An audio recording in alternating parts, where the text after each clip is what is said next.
Hello everyone, welcome back to my YouTube channel hut of knowledge. तो आज हम बात करते हैं साइंस के एस्टेंथ के चैप्टर 8 के बारे में, cell structure and functions. Cell structure और उनके फंक्शंस के बारे में इसके अंदर हम कुछ टॉपिक्स को कवर करेंगे। Discovery of cell, parts of cell. अब सेल के अंदर क्या क्या पार्ट्स हैं? सेल मेम्ब्रेन है, साइटोप्लाज्म है, न्यूक्लियस है, माइटोकॉन्ड्रिया है, सेल वॉल है, क्लोरोप्लास्ट, लार्ज वैक्यूल। ये सारी क्या है? एक सेल का पार्ट है या उसके अंदर ये सब चीज़ें होती हैं। स्ट्रक्चर्स की बात करेंगे हम प्लांट्स की और एनिमल सेल्स की। हम ये भी स्टडी करेंगे प्लांट और एनिमल सेल्स को माइक्रोस्कोप के थ्रू कि किस तरीके से वो दिखाई देते हैं, कैसा क्या होता है।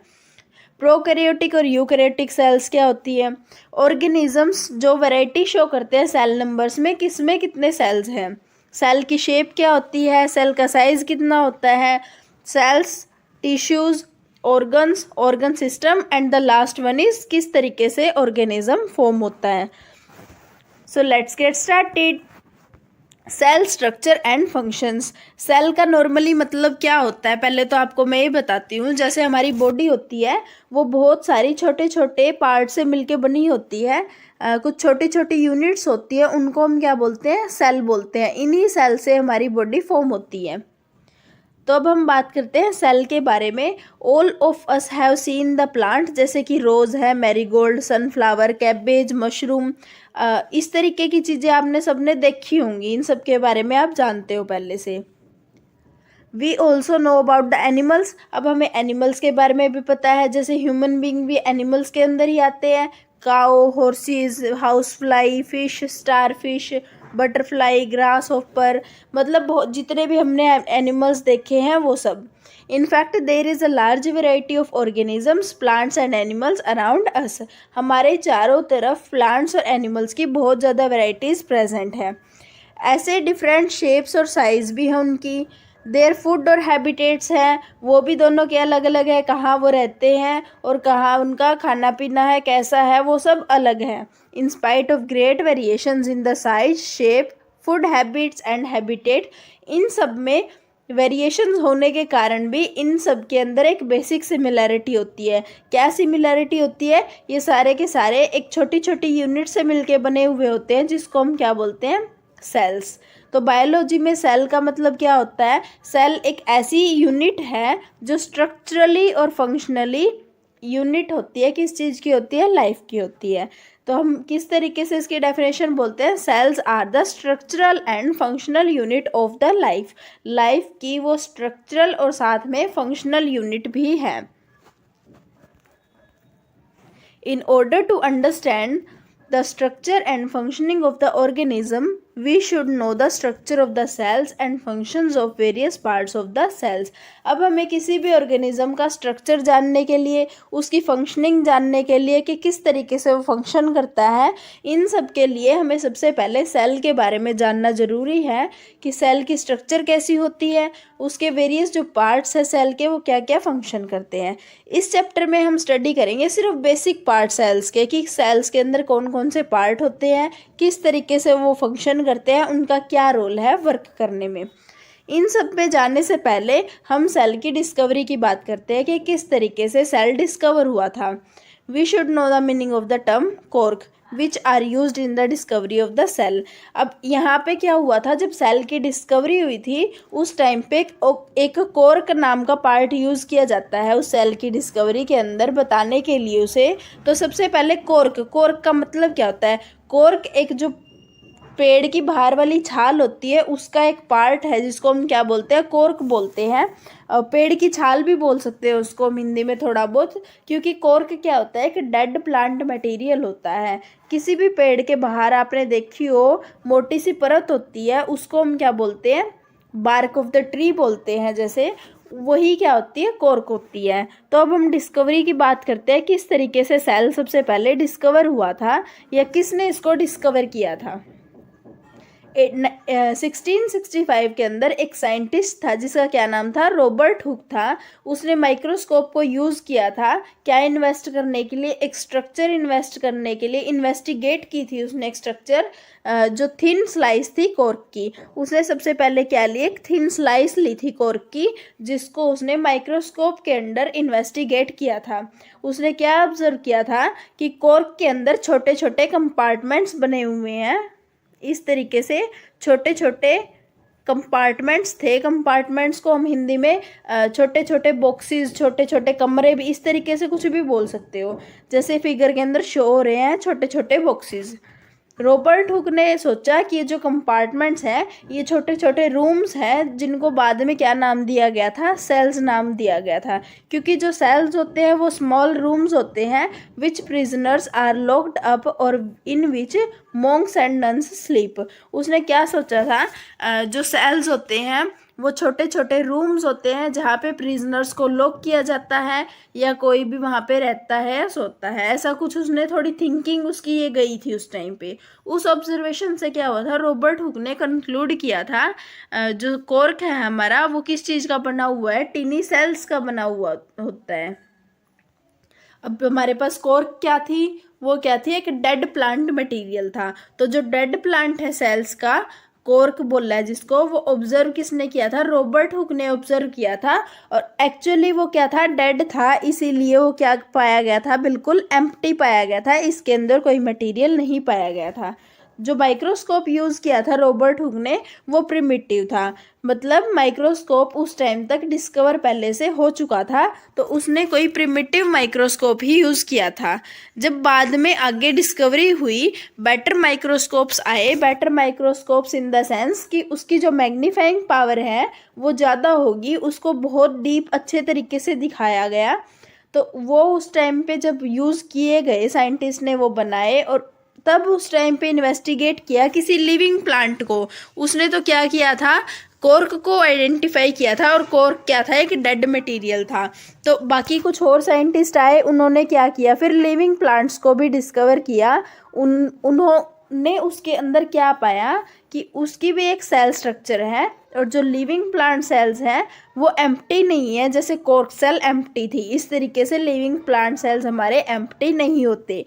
दे were found to contain a number of tiny structures, जिनको लास्ट में क्या नाम दिया गया था, ऑर्गेनेलीज नाम दिया गया था। जो डेड पार्ट था वो एम्प्टी था, रॉबर्ट हुक ने जो डिस्कवर किया था। लेकिन बाद में कुछ साइंटिस्ट आए थे, उन्होंने डिस्कवरी की और लिविंग प्लांट सेल्स को उन्होंने इन्वेस्टिगेट किया। उसके अंदर उन्होंने कुछ टीनी स्ट्रक्चर्स पाई गई, उन टीनी स्ट्रक्चर्स को ऑर्गेनेलिस नाम दिया गया। 1838 के अंदर जर्मन साइंटिस्ट स्केलेटन ने सजेस्ट किया कि जितने भी प्लांट्स होते हैं वो सारे हमारे सेल्स के बने हुए होते हैं। और कुछ सालों के बाद जर्मन साइंटिस्ट क्वान आया जिसने क्या सजेस्ट किया, जितने भी एनिमल्स होते हैं वो सारे सेल्स के बने हुए होते हैं। तो इस ऑब्जर्वेशन से क्या आई, एक सेल थ्योरी आई ऑर्गेनिज्म की। वो सेल थ्योरी क्या बोलती है, just the cell theory states that the basic unit of structure and function of all the living organism is the cell. जो बेसिक यूनिट है स्ट्रक्चर की और साथ में ही फंक्शन की किसी भी लिविंग ऑर्गेनिज्म की, चाहे वो प्लांट्स में हो चाहे वो एनिमल्स में हो, वो सारा क्या होता है, एक सेल होता है। All the cells arise from pre existing cells by cell division. जितने भी हमारे सेल्स शो हो रहे थे वहाँ पे या दिखाई दे रहे थे, या जो माना गया है कि जितने भी लिविंग ऑर्गेनिज्म है वो सेल से बने हुए हैं, ये सारे सेल प्री एग्जिस्टिंग सेल से डिस्कवर हुए हैं, वहीं से बने हैं।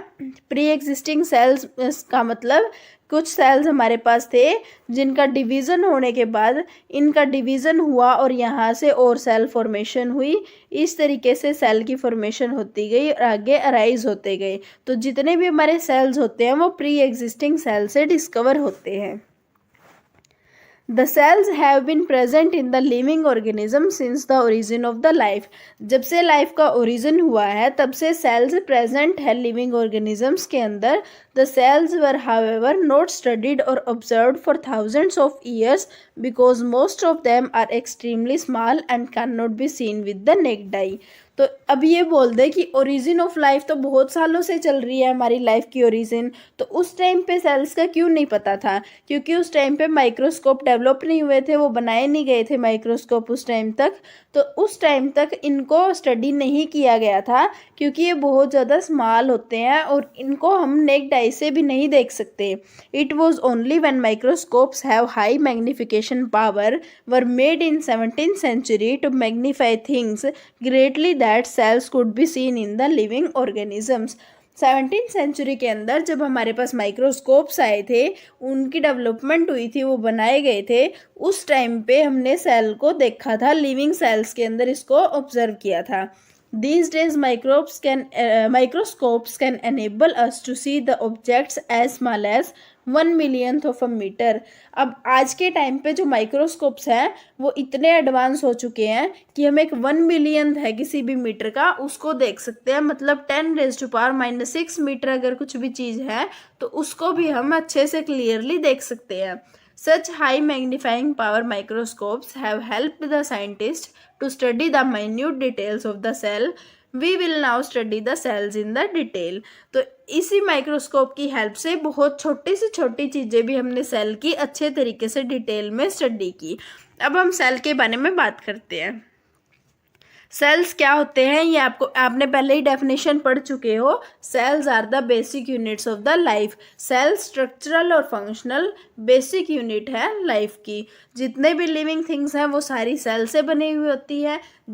एग्जाम्पल के तौर पे अगर हम बोल सकते हैं, जैसे हमारे पास एक वॉल होती है हाउस की, वो किससे बनी हुई होती है? ब्रिक से बनी हुई होती है। और इसी तरीके से पूरा घर किस चीज़ का बना हुआ होता है? ब्रिक्स का बना हुआ होता है। तो लिविंग ऑर्गेनिजम्स हैं वो भी क्या होते हैं? सेल से बने हुए होते हैं। छोटे छोटे सेल्स आपस में जुड़ के एक पूरा ऑर्गेनिज्म बनाते हैं। The cells are the building blocks of the plant animals. तो इनको हम क्या बोल सकते हैं? प्लांट्स और एनिमल्स के ये बिल्डिंग ब्लॉक्स होते हैं। एक बेबी बोल सकते हैं या फिर एक ट्री बोल सकते हैं या कोई बैक्टीरियम बोल सकते हैं, जो आपस में क्या है एक दूसरे से अलग अलग दिखाई देते हैं। वो भी क्या होते हैं? सारे के सारे टिनी सेल से मिलके ही बने हुए होते हैं। और अब और भी एग्जांपल ले सकते हैं, जैसे हमारी नोज़ है, स्किन है, मसल्स, बोन्स, ये भी क्या है? सेल से मिलके बने हुए हैं। जो सिंपलेस्ट ऑर्गेनिज्म होता है हमारा अमीबा होता है, इसके अंदर सिर्फ एक ही सेल होता है, तो इसीलिए इसको हम क्या बोलते हैं? सिंपलेस्ट ऑर्गेनिज्म बोलते हैं। लेकिन एक कॉम्प्लेक्स ऑर्गेनिज्म किसको बोलते हैं? जिसके अंदर बहुत सारे सेल होते हैं, एक से ज़्यादा सेल होते हैं, उसको हम क्या बोलते हैं? कॉम्प्लेक्स ऑर्गेनिज्म बोलते हैं। इसका एग्जाम्पल क्या है? ह्यूमन बीइंग है, मैन है, ये किस चीज़ का बना हुआ? तो बहुत सारे सेलों का मिलके बना हुआ होता है। अब हम सेल को और भी डिफाइन करते हैं और फिर आगे इसके हम पार्ट्स के बारे में स्टडी करेंगे कि सेल के अंदर कौन कौन से पार्ट होते हैं और उनका क्या क्या फंक्शन होता है। सेल हमारी सबसे छोटी यूनिट है जिसका एक प्रॉपर स्ट्रक्चर है और क्या परफॉर्म करता है? एक प्रॉपर ही फंक्शन परफॉर्म करता है। जितने भी सेल्स होते हैं वो बहुत ज़्यादा छोटे होते हैं, जिनको हम नेक आई से नहीं देख सकते। They can be seen only with the help of microscope. उनको सिर्फ हम माइक्रोस्कोप की हेल्प से ही देख सकते हैं। The diagrams of the cells which we seen in the books are highly magnified. जो डायग्राम्स हम हमारी बुक्स के अंदर देखते हैं वो मैग्नीफाई करके लगाए हुए होते हैं, उनको हम नेक आई से बिल्कुल भी नहीं देख सकते। एग्जाम्पल क्या है? अ पिक्चर है ह्यूमन चिक सेल्स की given on the top page 126। एक बार मैं ये देख लूँ कहाँ है। ये रही,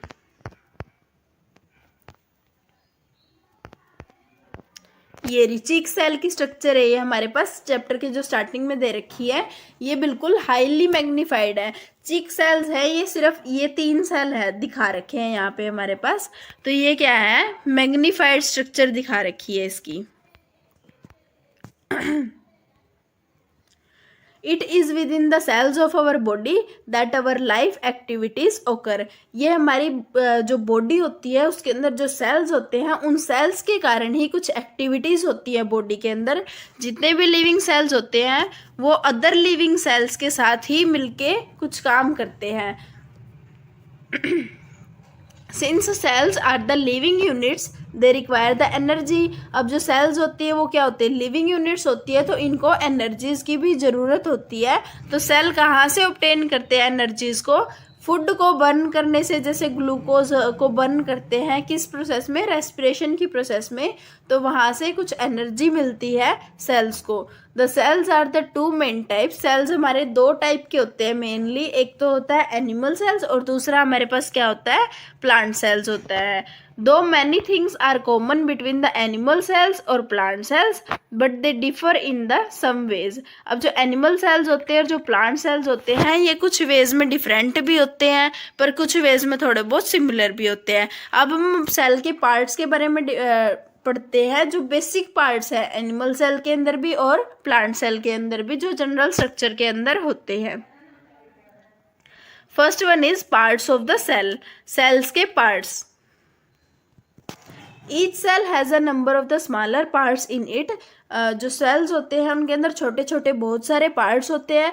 कुछ पार्ट्स प्रेजेंट होते हैं हर एक टाइप के सेल में, जैसे कि प्लांट है या एनिमल है, कौन से ही भी हो उनके अंदर ये प्रेजेंट होते हैं। बट कुछ पार्ट्स ऐसे होते हैं जो सिर्फ प्लांट सेल्स में पाए जाते हैं और कुछ पार्ट ऐसे होते हैं सिर्फ एनिमल सेल्स के अंदर पाए जाते हैं। इंपॉर्टेंट बेसिक पार्ट्स है सेल्स के जो दोनों के अंदर पाए जाते हैं, वो क्या है, सेल मेम्ब्रेन है, जिसको हम प्लाज्मा मेम्ब्रेन भी बोलते हैं।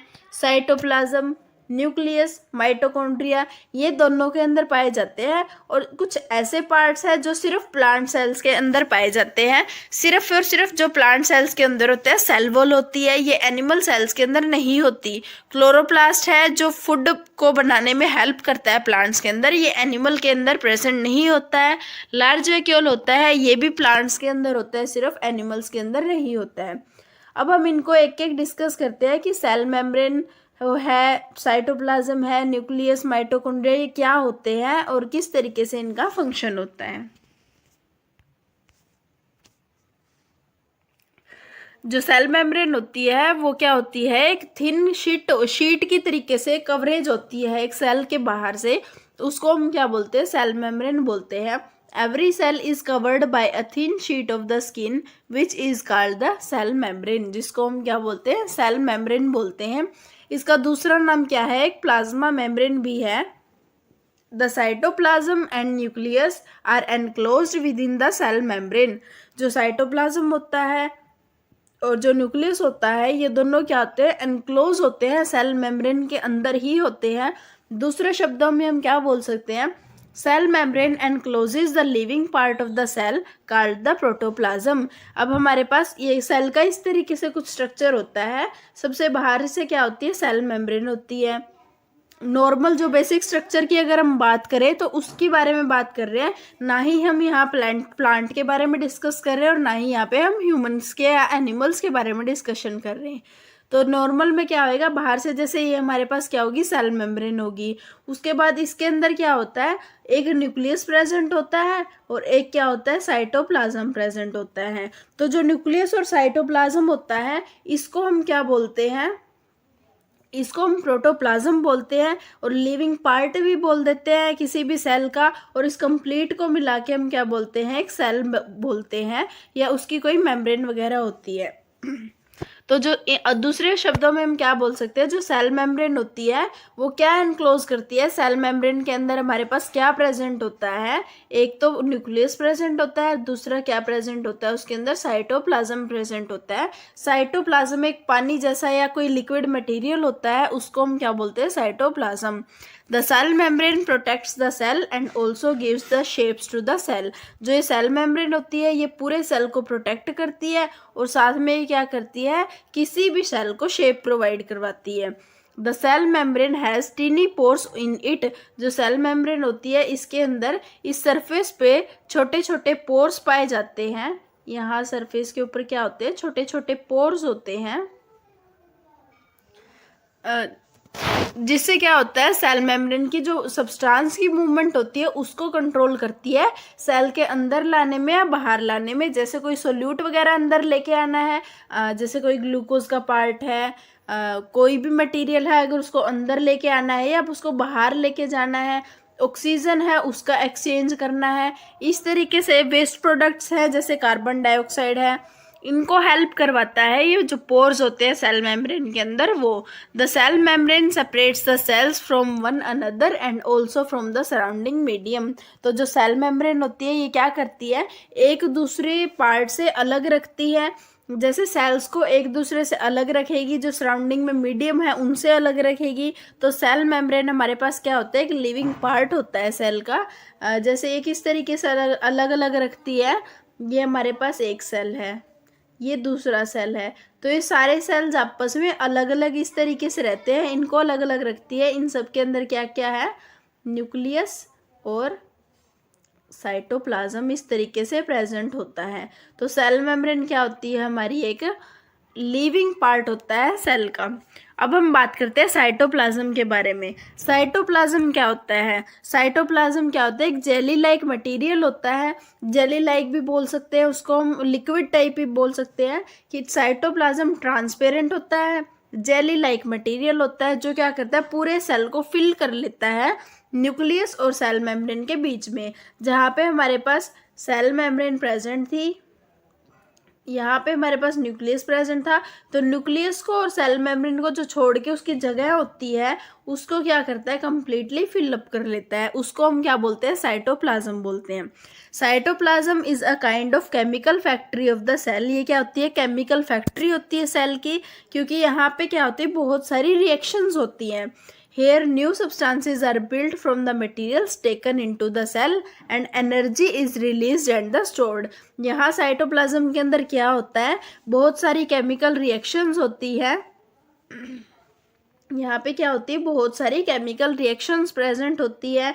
बहुत सारे जो मतलब हमारे पास कोई भी मटेरियल्स आते हैं, यहाँ पे फॉर्मेशन होता है न्यू मटेरियल्स का, और एनर्जी रिलीज होती है, स्टोर होती है, वो सब कहाँ होता है, साइटोप्लाज्म के अंदर ही होता है। अब हम बात करते हैं कि जो फैक्ट क्या है साइटोप्लाज्म का। मोस्ट ऑफ जो केमिकल रिएक्शंस होती है जो सेल के अंदर होती है वो सारी की सारी साइटोप्लाज्म में होती है। और जो साइटोप्लाज्म होता है सेल का, उसके अंदर बहुत सारी टीनी स्ट्रक्चर्स प्रेजेंट होती हैं। जो वेरियस स्ट्रक्चर्स होती है साइटोप्लाज्म के अंदर जो प्रेजेंट होती है उनको हम क्या बोलते हैं, ऑर्गेनेलीज बोलते हैं। जो मोस्ट प्रोमिनेंट ऑर्गेनेली है साइटोप्लाज्म के अंदर वो कौन सी है, न्यूक्लियस है, जो सबसे ज़्यादा और सबसे पहले जो पाई जाती है वो क्या होता है, न्यूक्लियस होता है। In addition to nucleus, nucleus के साथ साथ साइटोप्लाज्म के अंदर और भी ऑर्गेनेलीज होती हैं, जैसे माइटोकॉन्ड्रिया है, गोल्गी बॉडीज है, राइबोसोम्स है, क्लोरोप्लास्ट है प्लांट सेल के केस में। तो ये सारी चीज़ें क्या है, साइटोप्लाज्म के अंदर ही पाई जाती है। तो cytoplasm of the plant cells also contain the chloroplast. We will study the Golgi bodies, ribosomes, इनके बारे में हम हायर क्लासेस के अंदर बात करेंगे। गोल्गी बॉडीज पैकेजिंग वगैरह का काम करती है, राइबोसोम्स होते हैं जो प्रोटीन की फॉर्मेशन में हेल्प करते हैं। तो ये दोनों चीज़ें हम आगे दूसरी क्लासेस के अंदर पढ़ेंगे, क्योंकि ये ज़्यादा हाई लेवल में चला जाएगा। जो साइटोप्लाज्म्स और न्यूक्लियस है ये दोनों क्या बनाते हैं, प्रोटोप्लाज्म बनाते हैं। अब हम बात करते हैं न्यूक्लियस की। न्यूक्लियस एक यहाँ पे मैं नीचे एक सिर्फ न्यूक्लियस की स्ट्रक्चर ड्रॉ कर रही हूँ, उसके बाहर से कोई मेम्ब्रेन वगैरह ड्रॉ नहीं कर रही। न्यूक्लियस क्या होता है, एक लार्ज होता है, स्फेरिकल ऑर्गेनेली होती है जो सेल के अंदर पाई जाती है। एनिमल सेल्स के अंदर जो न्यूक्लियस होता है वो बिल्कुल सेंटर के ऊपर पाया जाता है, जहाँ लेकिन जो प्लांट सेल्स होता है वहाँ पे न्यूक्लियस क्या होता है, वो पेरिफेरी पे पाया जाता है, मतलब जो सेल मेम्ब्रेन है उसके कहीं आसपास एजेस के पास पाया जाता है। न्यूक्लियस सबसे लार्जेस्ट ऑर्गेनेली है सेल की, जो साइटोप्लाज्म के अंदर पाई जाती है। न्यूक्लियस स्टेन भी हो सकता है किसी भी डाई के साथ में, अगर उसको हम स्टेन करें तो इजीली उसको हम क्या कर सकते हैं, देख सकते हैं माइक्रोस्कोप की हेल्प से। स्टेन का मतलब क्या होता है, उसको कोई कलर प्रोवाइड करवाना जिसकी हेल्प से हम उसको देख सके।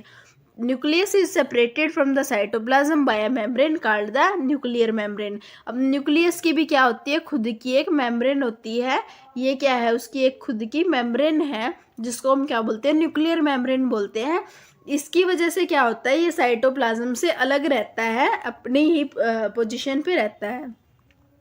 न्यूक्लियस कंट्रोल करता है सारी एक्टिविटीज़ है सेल की उसको, और जो ट्रांसमिशन होता है कैरेक्टरिस्टिक्स का पेरेंट से ऑफस्प्रिंग के अंदर, जिसको हम क्या बोलते हैं, इनहेरिटेंस बोलते हैं, ये सब भी क्या करता है, न्यूक्लियस ही प्ले करता है रोल इसके अंदर भी।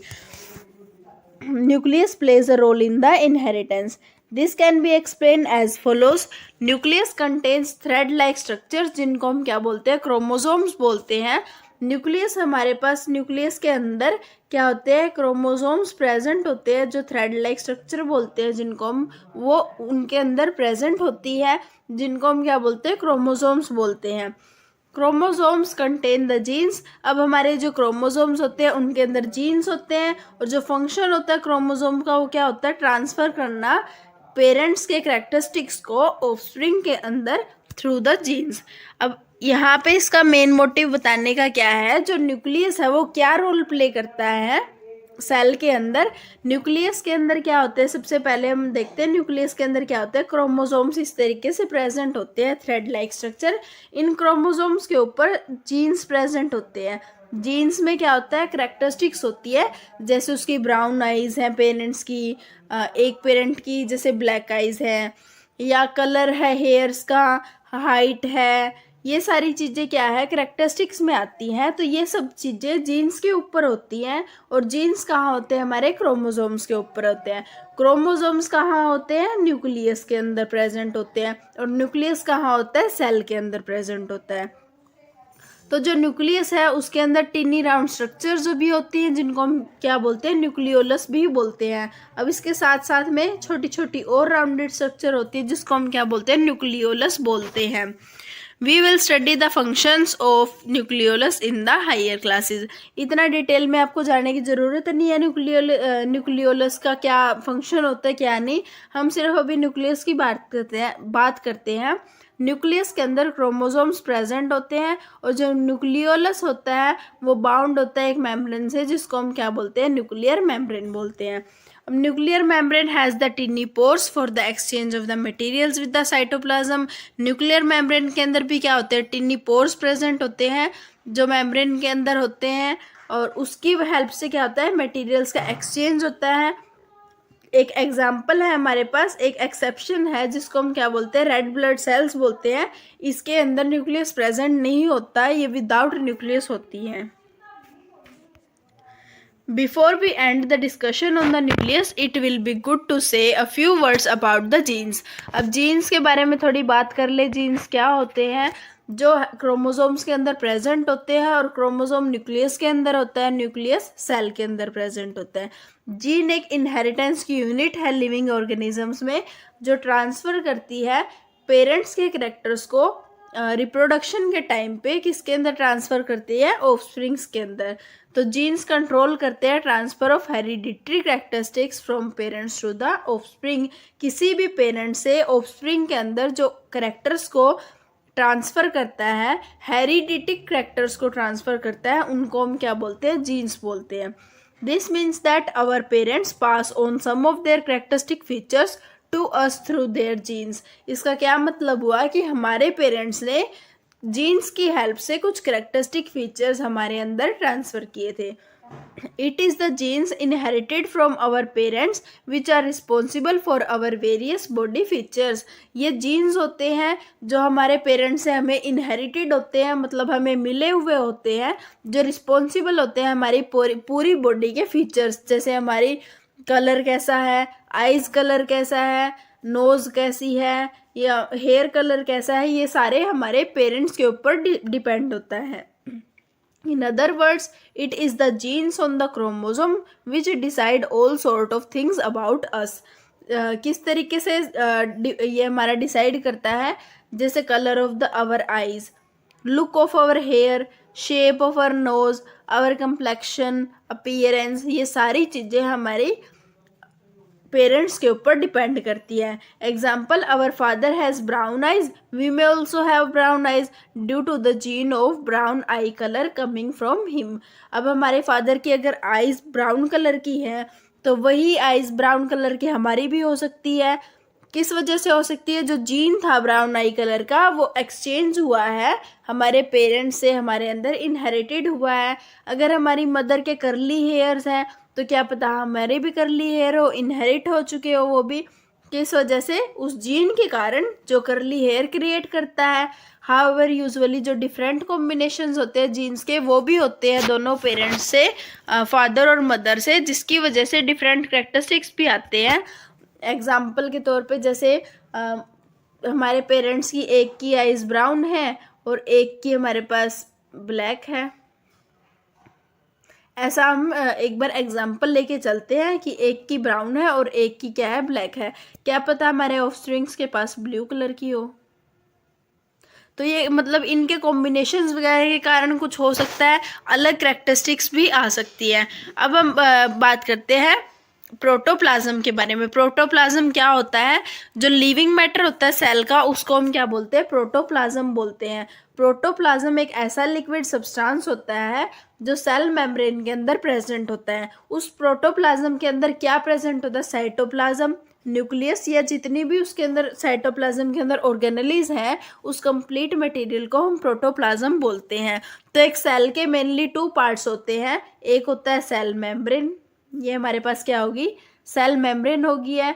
उसके बाद एक हमारे पास होएगा प्रोटोप्लाज्म। उस प्रोटोप्लाज्म के अंदर क्या होता है? एक होता है न्यूक्लियस, एक हमारे पास साइटोप्लाज्म प्रेजेंट होता है और हमारे पास कुछ ऑर्गेनेलीज और एक्स्ट्रा प्रेजेंट होती है। उसको हम क्या बोलते हैं? प्रोटोप्लाज्म बोलते हैं।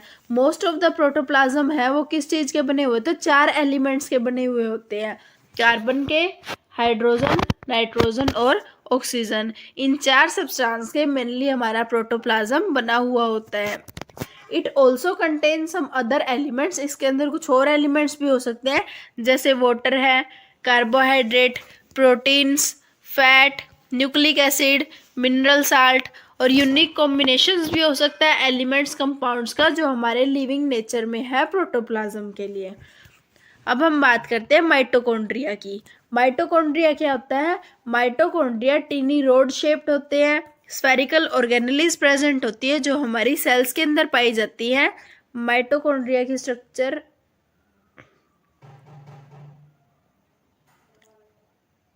कुछ इस टाइप से होती है। माइटोकॉन्ड्रिया ये क्या होती है? एक रोड शेप्ड और स्फेरिकल ऑर्गेनेली होती है जो सेल्स के अंदर पाई जाती है। माइटोकॉन्ड्रिया एनर्जी प्रोवाइड करता है, इसको हम एनर्जी हाउस भी बोलते हैं। सारी एक्टिविटीज होती है जो सेल की, उसके लिए एनर्जी हमारा माइटोकॉन्ड्रिया प्रोवाइड करता है। This energy is produced by the process of respiration, जिसके अंदर क्या होता है? फूड का ब्रेक डाउन होके हमें वहाँ से ऑक्सीजन मिलती है। तो माइटोकॉन्ड्रिया क्या करता है? ग्लूकोज को यूज करके और ऑक्सीजन को प्रोड्यूस करता है एनर्जी के लिए।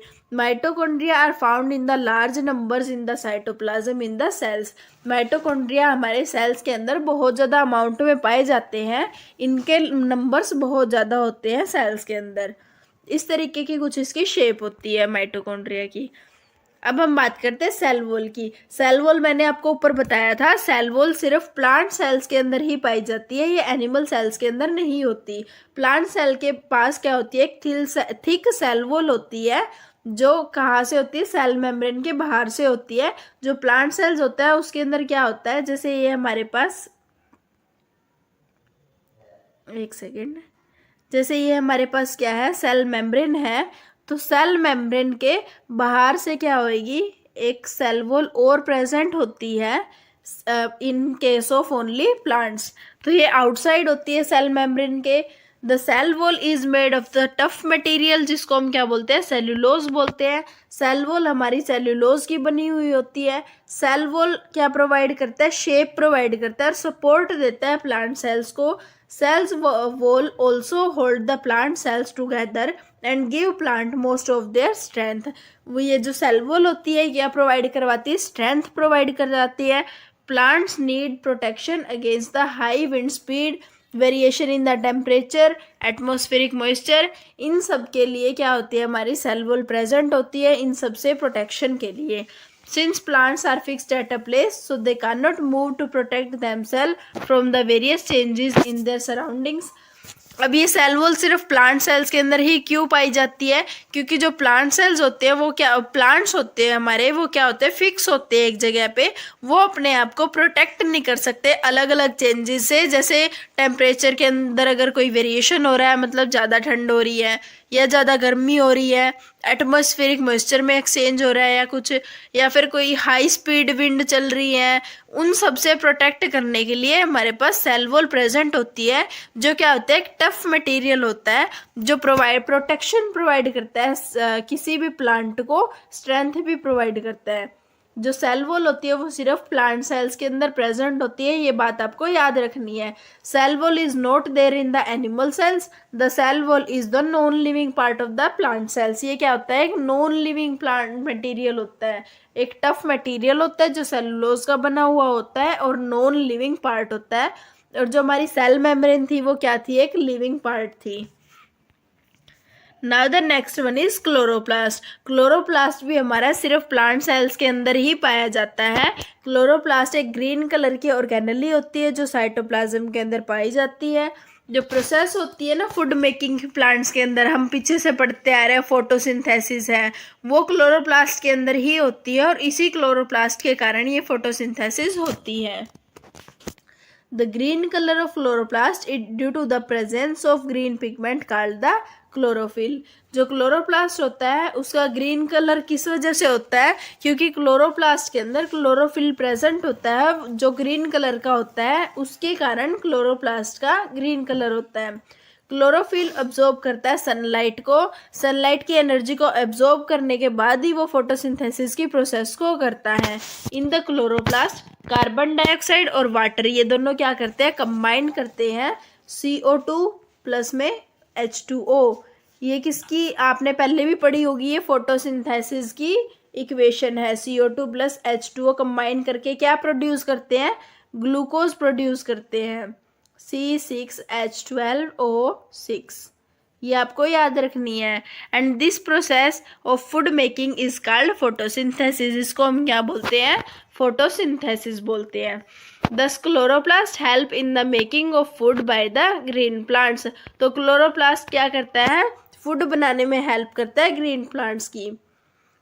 Chloroplast are found only in those plants which carry out photosynthesis. Chloroplast सिर्फ उन्हीं सेल्स के अंदर होता है प्लांट की जो सिर्फ फोटोसिंथेसिस करते हैं, जैसे कि सेल्स है ग्रीन लीव्स के अंदर होते हैं। तो क्लोरोप्लास्ट है वो रूट सेल्स के अंदर नहीं पाया जाता, तो प्लांट के हर सेल के अंदर क्लोरोप्लास्ट नहीं होता, प्लांट उस प्लांट सेल के अंदर होता है जो फोटोसिंथेसिस में पार्ट लेता है। The organelles containing the pigments colored matter present in the cytoplasm of the plant cells are called the plastids। अब आपने ये भी देखा होगा कि अलग अलग कलर्स भी पाए जाते हैं, जैसे लीफ का भी अलग कलर होता है, टोमेटोज हैं उनका अलग कलर होता है, अपनी जितनी सब्जियां देखी होंगी उनके सबके अलग अलग कलर्स होते हैं। वो किस वजह से होते हैं, एक ऐसा मटेरियल होता है जैसे उसमें क्लोरोप्लास्ट के अंदर ग्रीन कलर का पिगमेंट था जिसकी वजह से उनका ग्रीन कलर है, इसी तरीके से इनके अंदर अलग अलग कलर के पिगमेंट्स होते हैं, उनको हम क्या बोलते हैं, प्लास्टिड्स बोलते हैं। प्लास्टिड अलग अलग कलर के हो सकते हैं, plastid can be of many different colours. The plastid containing the green pigment are known as the chloroplast. ऐसे प्लास्टिड जिनके अंदर ग्रीन पिगमेंट होता है, और ग्रीन पिगमेंट कौन सा था, क्लोरोफिल था, तो उसको हम क्या बोलते हैं, क्लोरोप्लास्ट बोलते हैं। तो ग्रीन कलर के जो प्लास्टिड्स होते हैं वो कहाँ प्रेजेंट होते हैं, सेल्स की, लीव्स की सेल्स के अंदर प्रेजेंट होते हैं जो उनको ग्रीन कलर प्रोवाइड करते हैं। और जो प्लास्टिड्स होते हैं जिनके पास क्या होता है, अलग अलग कलर के और भी पिगमेंट्स होते हैं, जैसे एग्जांपल हमारे पास क्या है, रेड कलर है टोमेटोज का, वो किस वजह से होता है, एक ऐसे प्लास्टिड की वजह से होता है जिसका खुद का रेड कलर होता है या उसके अंदर रेड पिगमेंट पाया जाता है। The different colours of the flowers are due to the presence of plastid containing the pigments of the different colours. तो हर एक चीज़ का जो प्लांट्स के अंदर मटीरियल होते हैं उनका अलग अलग कलर किस कारण होता है, प्लास्टिड के कारण होता है। Now the last one is large vacuole. Large vacuole क्या कहाँ पाया जाता है, only in the plant cells. ये सिर्फ प्लांट सेल्स के अंदर पाया जाता है, ये एनिमल सेल्स के अंदर नहीं होता। वैक्यूल एक ऐसा स्पेस होता है साइटोप्लाज्म और सेल के अंदर जो एनक्लोज होता है एक मेम्ब्रेन से। वैक्यूल को हम नॉर्मली क्या बोल सकते हैं, एक सिंपल होलो, एक बॉल टाइप या कुछ मतलब अलग सा ऐसा स्ट्रक्चर होता है जो अंदर से क्या होता है, होलो होता है। which is enclosed by a membrane and usually containing the substance dissolved in the water। या फिर उसके अंदर कुछ ऐसे सब्सटेंस होते हैं जो पानी के अंदर डिसोल्व होते हैं। A vacuole appears as an empty space under the microscope। अगर हम माइक्रोस्कोप के नीचे उसको देखते हैं, ऑब्जर्व करते हैं, तो वैक्यूल कैसा दिखता है? एक एम्प्टी स्पेस के तरीके से दिखता है, खाली जगह दिखती है। All the plant cells have a large vacuole. जितने भी प्लांट सेल्स होते हैं उनके पास क्या होते हैं? बड़े बड़े साइज के वैक्यूल होते हैं। और जो वैक्यूल होता है वो कौन से लिक्विड से फिल होता है? सेल सैप से। ये एक ऐसा लिक्विड होता है, इसको हम क्या बोलते हैं? सेल सैप बोलते हैं। इसके अंदर शुगर और साल्ट डिसॉल्व अमाउंट में प्रेजेंट होती है। The pressure of the liquid pushes on the outer parts of the plant cell keeping the plant cell firm. जो प्रेशर होता है सेल सैप का, ये क्या करता है? आउटर पार्ट्स को, प्लांट सेल को किस तरीके से पुश करता है, जिसकी वजह से जो प्लांट सेल है वो टर्जिड रहे, मतलब वो अपनी शेप में बना हुआ रहे। जिस शेप में हमारे पास सेल प्रेजेंट है वो उस शेप के अंदर प्रेजेंट रहे। जो वैक्यूल का फंक्शन होता है वो क्या होता है? बहुत सारे सब्सटेंस होते हैं, उनको स्टोर करना होता है, इंक्लूडिंग उसके साथ वेस्ट प्रोडक्ट भी आ जाते हैं, उनको वो स्टोर करके रखता है और टाइम आने पे उनको बाहर रिमूव कर देता है। Most of the animal sales do not have the vacuoles. Animal cells के अंदर ऑलमोस्ट जितने एनिमल सेल्स होते हैं उनके अंदर वैक्यूल्स नहीं होता है, पर हमारे पास कुछ एनिमल सेल्स होती हैं जिनके अंदर वैक्यूल्स प्रेजेंट होते हैं, बट वो हमारे पास छोटे होते हैं। Some animal cells have vacuoles but they are much smaller than those found in the plant cell। Example क्या है? अमीबा। अमीबा हमारे पास एक एनिमल सेल है और जो सबसे छोटी सेल है अमीबा सेल के अंदर क्या होता है? सिर्फ एक ही सेल प्रेजेंट होती है, एनिमल सेल है और बहुत छोटा इसके अंदर वैक्यूल प्रेजेंट होता है। इन अमीबा वैक्यूल के अंदर क्या होता है? फूड पार्टिकल्स होते हैं, इसीलिए उनको हम फूड वैक्यूल्स नाम दे देते हैं अमीबा के अंदर। अब हम बात करेंगे स्ट्रक्चर ऑफ सेल के बारे में, जो सेल की स्ट्रक्चर है उसके बारे में, और जो प्लांट और एनिमल सेल इसके अंदर आएंगे उनके बारे में हम नेक्स्ट लेक्चर के अंदर स्टडी करेंगे। अगर आपको कोई भी डाउट होता है तो आप कमेंट सेक्शन में पूछ सकते हो, और आपको पीछे वाले चैप्टर्स के लिंक भी कमेंट सेक्शन में मिल जाएंगे। Thank you.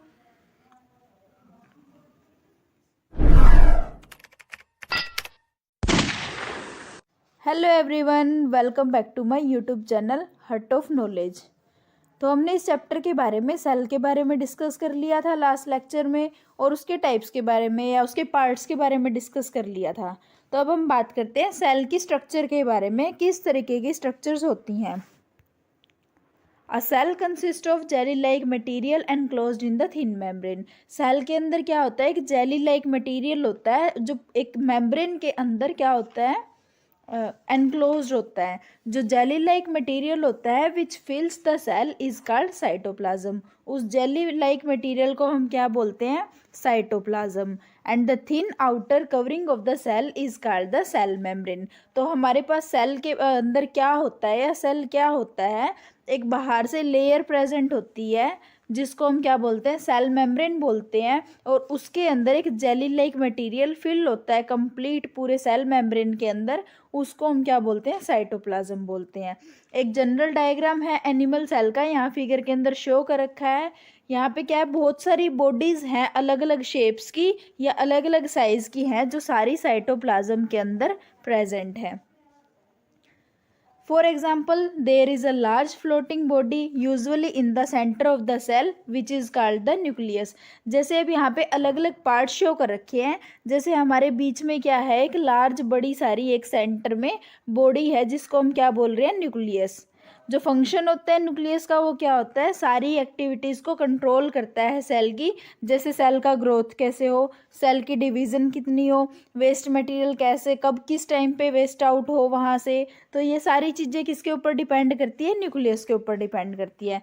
The nucleus contain a tiny round structure called the nucleolus. अब जो न्यूक्लियस होता है उसके अंदर एक छोटी सी स्ट्रक्चर और होती है जिसको हम क्या बोलते हैं? न्यूक्लियोलस। और एक फिब्रस मटेरियल होता है जिसको हम क्या बोलते हैं? Chromatin.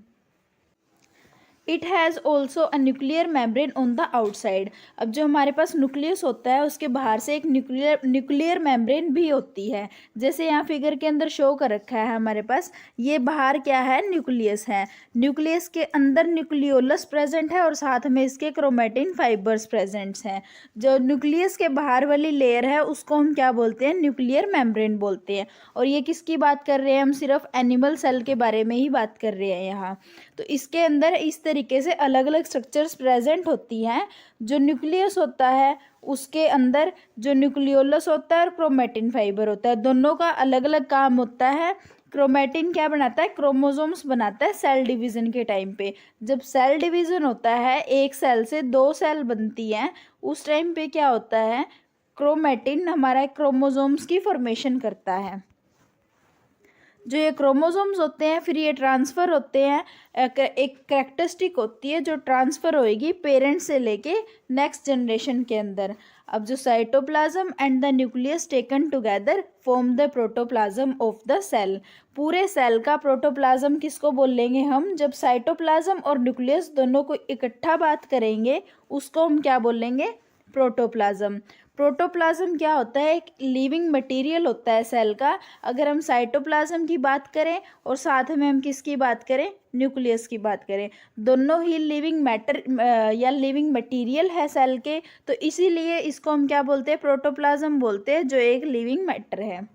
There are number of small bodies, जैसे कि माइटोकॉन्ड्रिया है, वो भी सेल के अंदर प्रेजेंट होती है। और माइटोकॉन्ड्रिया का मतलब क्या है कि बहुत सारी उसके अंदर स्ट्रक्चर्स प्रेजेंट है, जिनको हमने प्लूरल में माइटोकॉन्ड्रिया बोला है। अगर सिंपल एक की बात की जाए तो उसको हम माइटोकॉन्ड्रियन बोलेंगे। फंक्शन क्या होता है माइटोकॉन्ड्रिया का, to carry out the respiration for releasing energy from the food. ये क्या करता है, रेस्पिरेशन का काम करता है। माइटोकॉन्ड्रिया एनर्जी भी प्रोड्यूस करता है फूड से। They are a kind of power house of cell. इनको हम पावर हाउस ऑफ सेल बोलते हैं, क्योंकि जितनी भी एनर्जी बनती है वो सारी माइटोकॉन्ड्रिया के थ्रू ही होती है। जो टीनी एयर स्पीसीज प्रेजेंट होंगे साइटोप्लाज्म में एनिमल सेल के, उनको हम क्या बोलते हैं, वैक्यूल्स बोलते हैं। फंक्शन क्या है वैक्यूल का एनिमल सेल के अंदर, to hold the air, water and the particles of the food. जो एयर है या कोई भी थोड़ा बहुत वाटर के मॉलिक्यूल्स हैं या फूड के पार्टिकल्स प्रेजेंट हैं, उन सबको वो होल्ड करता है। ये क्या होता है, फंक्शन वैक्यूल का होता है।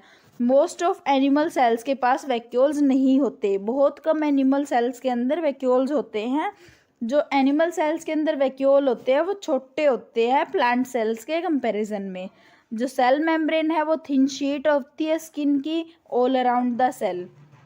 Main function of the cell membrane is to control the passage of the materials which go into a cell or go out from the cell. Cell membrane का क्या काम होता है, किसी भी मटेरियल का पासेज देखना जो सेल के बाहर जाता है या अंदर आता है, उसको कंट्रोल करना। Cell membrane also protect the cell and gives shape to the cell. Cell membrane का और क्या काम होता है, प्रोटेक्शन का होता है, और उसको वो क्या करवाती है, शेप प्रोवाइड करवाती है। The cytoplasm is transparent jelly like substance, it is the complex solution. Function क्या है साइटोप्लाज्म का, is to carry out all the activities of the life processes metabolism. जो साइटोप्लाज्म क्या करता है, जितनी भी लाइफ प्रोसेस की एक्टिविटीज़ होती हैं, रिएक्शंस वगैरह होती हैं, जो भी प्रोसेस होएगी मेटाबॉलिज्म की, वो सारी कहाँ होती है, साइटोप्लाज्म के अंदर होती है। अब हम प्लांट सेल के बारे में डिस्कस करते हैं। एक बार पहले दोबारा एनिमल सेल की फिगर को हम देख लेते हैं। ये क्या है हमारा, न्यूक्लियोलस, जो यहाँ न्यूक्लियस के अंदर प्रेजेंट है। क्रोमेटिन फाइबर्स हैं जो क्या बनाते हैं, क्रोमोसोम बनाते हैं। न्यूक्लियर मेम्ब्रेन है जो न्यूक्लियस की बाहर वाली मेम्ब्रेन होती है, उसको हम क्या बोलते हैं, न्यूक्लियर मेम्ब्रेन बोलते हैं। उसके बाद हमारे पास क्या है, सेल मेम्ब्रेन है। सेल मेम्ब्रेन क्या होती है, हमारी जो कंप्लीट बाहर की सेल की मेम्ब्रेन होती है उसको हम क्या बोलते हैं, सेल मेम्ब्रेन बोलते हैं। ये क्या है, साइटोप्लाज्म जेली लाइक मटीरियल है कंप्लीट। और इसका काम क्या होता है साइटोप्लाज्म का, जितनी भी एक्टिविटीज़ होती है मेटाबॉलिज्म बोलते हैं जिसको, वो सारा इसके अंदर ही प्रेजेंट होता है। उसके बाद है हमारे पास है माइटोकॉन्ड्रिया। माइटोकॉन्ड्रिया, ये जो रेड कलर की स्ट्रक्चर शो हो रही है इसको हम क्या बोल रहे हैं, माइटोकॉन्ड्रिया बोल रहे हैं। It is the power house of the cell. उसके बाद है वैक्यूल। वैक्यूल का क्या काम होता है? एयर को, वाटर को और फूड के पार्टिकल्स को एक साथ कंटेन करके रखना। अब हम बात करते हैं प्लांट सेल के बारे में। We have just studied the main parts of the animal cell. अभी हमने मेन पार्ट स्टडी किए हैं एनिमल सेल के। Cell membrane, cytoplasm, nucleus, mitochondria, ये इनके क्या थे? सेल, एनिमल सेल के मेन पार्ट्स थे। जितने भी ये मेन पार्ट्स थे वो सारे प्लांट सेल के अंदर भी प्रेजेंट होते हैं। और इनके साथ साथ में प्लांट सेल के पास और भी पार्ट्स होते हैं, जैसे सेल वॉल है, क्लोरोप्लास्ट है और लार्ज वैक्यूल्स हैं। सेल वॉल एनिमल सेल्स के अंदर प्रेजेंट नहीं होती, ना ही एनिमल सेल्स के अंदर क्लोरोप्लास्ट होता है, और जो वैक्यूल होता है वो स्मॉल होता है। These parts make the plant cell different from the animal cell. इन पार्ट्स की वजह से एनिमल, प्लांट और प्लांट सेल्स दोनों को हम डिफरेंशिएट कर सकते हैं। जनरल डायग्राम यहाँ प्लांट सेल का क्या है? सबसे बाहर हमारे पास सेल वॉल है। सेल वॉल के अंदर वाली जो मेम्ब्रेन होती है उसको हम क्या बोलते हैं? सेल मेम्ब्रेन बोलते हैं। कंप्लीट इसके अंदर क्या फिलअप होता है? एज यूजुअल जैसे एनिमल सेल्स के अंदर था साइटोप्लाज्म। एक यहाँ पे भी न्यूक्लियस प्रेजेंट होएगा जिसके अंदर न्यूक्लियोलस होएगा, क्रोमेटिन फाइबर्स होंगे जो क्या बनाएंगे? डिवीजन के टाइम पे क्रोमोसोम्स बनाएंगे। एक क्लोरोप्लास्ट प्रेजेंट होएगा जो एनिमल सेल के अंदर नहीं होता। माइटोकॉन्ड्रिया प्रेजेंट होंगे इसके अंदर भी, और वैक्यूल की जो साइज होता है वो यहाँ पे लार्ज होता है, लेकिन एनिमल सेल्स के अंदर वैक्यूल का साइज स्मॉल होता है या वहाँ पे प्रेजेंट ही नहीं होते। Plant cell consist of jelly like cytoplasm, जो थिन सेल मेम्ब्रेन के अंदर एनक्लोज होएगा। एक लार्ज और फ्लोटिंग न्यूक्लियस प्रेजेंट होएगा साइटोप्लाज्म के अंदर।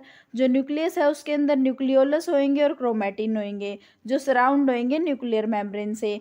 बहुत सारे माइटोकॉन्ड्रिया भी प्रेजेंट होंगे प्लांट सेल के अंदर। अब जो माइटोकॉन्ड्रिया प्रेजेंट हो रही है प्लांट सेल के अंदर, वो किसका काम करेंगे? रेस्पिरेशन का, और एनर्जी को रिलीज करेंगे फ्रॉम द फूड। इसको हम क्या बोलते हैं? Power house of cell. All the plant cells have a thick cell wall all around the cell membrane. जितने भी प्लांट सेल होंगे उन सब के पास सेल मेम्ब्रेन के बाहर से एक और मेम्ब्रेन होएगी जिसको हम क्या बोलेंगे? सेल वॉल बोलेंगे। This cell wall is made up of material, जिसको हम क्या बोलते हैं? सेल्यूलोज। जो ये सेल वॉल होती है ये किससे बनी हुई होती है? सेल्यूलोज से। जो सेल वॉल है वो क्या करती है? इसका फंक्शन क्या है? प्लांट सेल्स को प्रोटेक्ट करना और उनको एक फिक्स शेप देना ताकि उनको स्ट्रॉन्ग बना सके और रिजिड बना सके। ये इसका सेल वॉल का फंक्शन होता है। जो सिंगल सेल ऑर्गेनिजम्स होते हैं, जैसे हम बैक्टीरिया की बात करें तो इनके अंदर क्या होती है? इनके अंदर भी इसी तरीके से एक सेल वॉल प्रेजेंट होती है, लेकिन एनिमल सेल्स के अंदर कोई सेल वॉल प्रेजेंट नहीं होती। The plant cell contains the green coloured plastid called the chloroplast. अब जो प्लांट सेल्स होते हैं उनके पास क्या होते हैं? ग्रीन कलर के प्लास्टिड्स प्रेजेंट होते हैं। मैंने प्लास्टिड्स के बारे में आपको लास्ट लेक्चर में भी बताया था। तो जो ग्रीन कलर के प्लास्टिड्स होते हैं उनको हम क्या बोलते हैं? क्लोरोप्लास्ट बोलते हैं।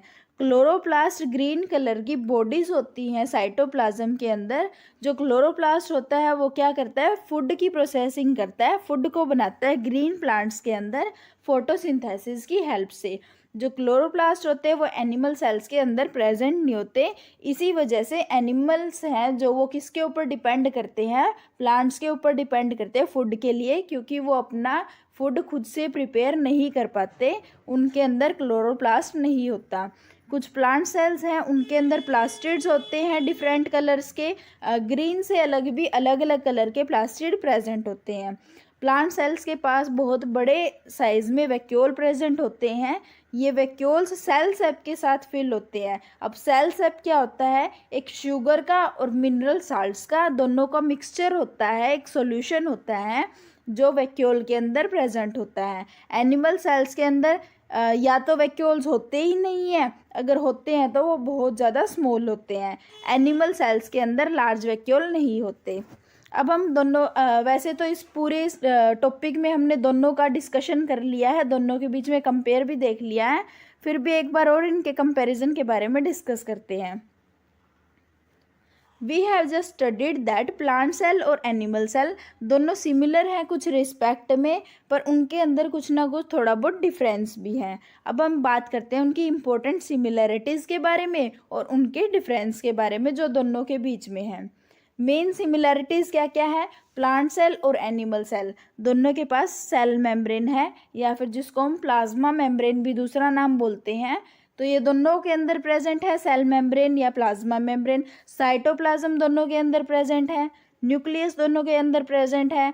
न्यूक्लियस के बाहर से न्यूक्लियर मेम्ब्रेन भी दोनों में प्रेजेंट है।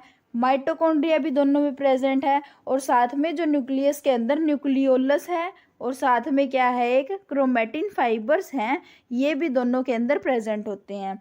ये हमारे पास क्या थी? सिमिलैरिटीज़ थी दोनों प्लांट और एनिमल सेल्स के बीच में। और कुछ मेन डिफरेंसेस हैं दोनों के पास। जैसे plant cell has the cell wall around it. Plant cells के अंदर क्या होती है? सेल वॉल होती है। पर एनिमल सेल्स के अंदर सेल वॉल नहीं होती। अब फोटोसिंथेटिक प्लांट सेल के पास क्लोरोप्लास्ट होते हैं जो क्या करते हैं? फूड की प्रिपरेशन करते हैं। दूसरे प्लांट्स के पास भी अलग अलग टाइप के प्लास्टिड्स होते हैं, कलर भी अलग होता है प्लास्टिड का। लेकिन एनिमल सेल्स के अंदर ना ही क्लोरोप्लास्ट होता है और ना ही प्लास्टिड होता है। प्लांट सेल्स के पास लार्ज वैक्यूल होते हैं। एनिमल सेल के पास यूजुअली तो कोई भी वैक्यूल होता नहीं है। अगर बाय चांस वैक्यूल प्रेजेंट है तो वो बहुत ज़्यादा छोटे साइज का होता है। ये क्या थे? प्लांट सेल और एनिमल सेल के डिफरेंसेस थे। Various parts of the cell are colourless. अब हमारे जो सेल के पार्ट्स होते हैं उनका कलर नहीं होता, ऑलमोस्ट सारे कलरलेस होते हैं कुछ एक को छोड़ के। तो इनको भी डिस्टिंग्विश करना या इनको अलग अलग पहचानना भी डिफ़िकल्ट होता है। So in order to see the plant and the animal cells with the microscope they are stained with the dyes. तो माइक्रोस्कोप के अंदर से जब हम एनिमल सेल्स को और प्लांट सेल्स को देखते हैं तो उसके लिए हमें उनको स्टेंड करना पड़ता है, मतलब कुछ ना कुछ उसके ऊपर डाई डाल के उनको कलर्ड बनाना पड़ता है। जो डाई स्टेन्स होते हैं वो वेरियस पार्ट के सेल को अलग अलग कलर से क्या कर देते हैं? डाई मतलब स्टेंड कर देते हैं, जिसकी वजह से हम अलग पार्ट्स को ईजिली देख सकते हैं। स्टेनिंग क्या होती है प्लांट और एनिमल स्पेसिमेंस की? किस लिए की जाती है? सबसे पहले तो स्टेनिंग होती क्या है? स्टेनिंग का मतलब होता है कुछ हम कलर्ड सब्सटेंस यूज़ करते हैं इनके ऊपर, एनिमल सेल्स के ऊपर या प्लांट सेल्स के ऊपर, जिससे हम उनको क्या कर सके? आइडेंटिफाई कर सके अलग अलग कंपोनेंट्स को सेल के इजीली माइक्रोस्कोप के थ्रू। कुछ कॉमन डाइज हैं जो या फिर स्टेन्स बोल सकते हैं हम उनको, स्टडी करते हैं स्ट्रक्चर ऑफ सेल्स के लिए। डाइल्यूट आयोडीन सॉल्यूशन है, मिथाइलिन ब्लू सॉल्यूशन है, सेफ्रेनिन है। ये तीन हमारे पास डाई है जो हम यूज़ करते हैं इनके अंदर। उसके बाद अब हम एक एक्सपेरिमेंट दे रखा है नीचे, इसमें क्या देखेंगे? एनिमल सेल के बारे में और प्लांट सेल के बारे में। जैसे सबसे पहले तो इसने दे रखा है ओनियन पील सेल के बारे में, और दूसरा है प्लांट सेल और एनिमल सेल के बाद ह्यूमन चिक सेल है। इन दोनों की हम डिस्कस करेंगे कि किस तरीके से इनको हम व्यू करेंगे, माइक्रोस्कोप के थ्रू इनको देखेंगे। Please note that cells of the plants and the animals are extremely small in size. जो प्लांट और एनिमल सेल्स होते हैं वो बहुत ज़्यादा छोटे होते हैं, जिनको हम नेक्ड आई से बिल्कुल भी नहीं देख सकते। उनको हमें सिर्फ माइक्रोस्कोप के थ्रू ही देखना पड़ता है। We can however see the plants and the animals around us because they are made up of millions and millions of tiny cells joined together. हम plants को और animals को हमारे चारों तरफ देख सकते हैं। क्यों देख सकते हैं? क्योंकि वो बहुत सारे मिलियंस सेल से मिलके बने हुए हैं, लेकिन हम किसी पर्टिकुलर एक सेल को नेक्ड आई से नहीं देख सकते। अब हम बात करते हैं सेल्स के बारे में, जो दो टाइप की होती है, प्रोकैरियोटिक एंड यूकैरियोटिक सेल्स। और जो मटेरियल होता है which make up the nucleus of the cell, उसको हम न्यूक्लियर मटेरियल बोलते हैं। जो हमने पीछे पढ़ा था, न्यूक्लियस के अंदर न्यूक्लियोलस था और क्रोमेटिन फाइबर था, इनको हम क्या बोलते हैं? न्यूक्लियर मटेरियल बोलते हैं। तो बात करते हैं प्रोकैरियोटिक एंड यूकैरियोटिक सेल्स के बारे में। प्रोकैरियोटिक एंड यूकैरियोटिक, इसी के नाम के अंदर क्या छुपा हुआ है? इनका मेन मतलब भी छुपा हुआ है कि किस वजह से इनका नाम प्रोकैरियोटिक और यूकैरियोटिक सेल्स हैं। प्रोकैरियोटिक सेल सबसे पहले आए थे, उसके बाद यूकैरियोटिक सेल्स आए थे। Prokaryotic cells are more primitive than the eukaryotic cells, जिनकी सिंपल स्ट्रक्चर्स होती हैं। प्रोकैरियोटिक की स्ट्रक्चर बहुत सिंपल होती है as compare to eukaryotic cells. Nucleus of prokaryotic cell is not well organise. जो न्यूक्लियस होता है प्रोकैरियोटिक सेल का वो अच्छे से ऑर्गेनाइज फॉर्म में नहीं होता, वो इधर उधर बिखरा हुआ होता है। There is no nuclear membrane around the nuclear material in the prokaryotic cell. Prokaryotic cells के अंदर न्यूक्लियर मेम्ब्रेन प्रेजेंट नहीं होती जो वो उनको बाउंड कर सके। जैसे अभी हमने पीछे प्लांट सेल और एनिमल सेल्स में देखा था, बाहर से न्यूक्लियर मेम्ब्रेन प्रेजेंट थी, उसके अंदर न्यूक्लियोलस था और क्रोमैटिन फाइबर था। तो जो प्रोकैरियोटिक सेल्स होते हैं इनके पास ये वाली न्यूक्लियर मेम्ब्रेन प्रेजेंट नहीं होती, जिसकी वजह से स्कैटर्ड रहते हैं, बिखरे हुए रहते हैं। जो सेल्स है having nuclear material without a nuclear membrane around it are called the prokaryotic cell. तो ऐसे सेल जिनकी न्यूक्लियर मेम्ब्रेन नहीं होती, उनके पास जो न्यूक्लियर मटेरियल होता है वो बिना न्यूक्लियर मेम्ब्रेन के प्रेजेंट होता है, उसको हम प्रोकैरियोटिक सेल्स बोलते हैं।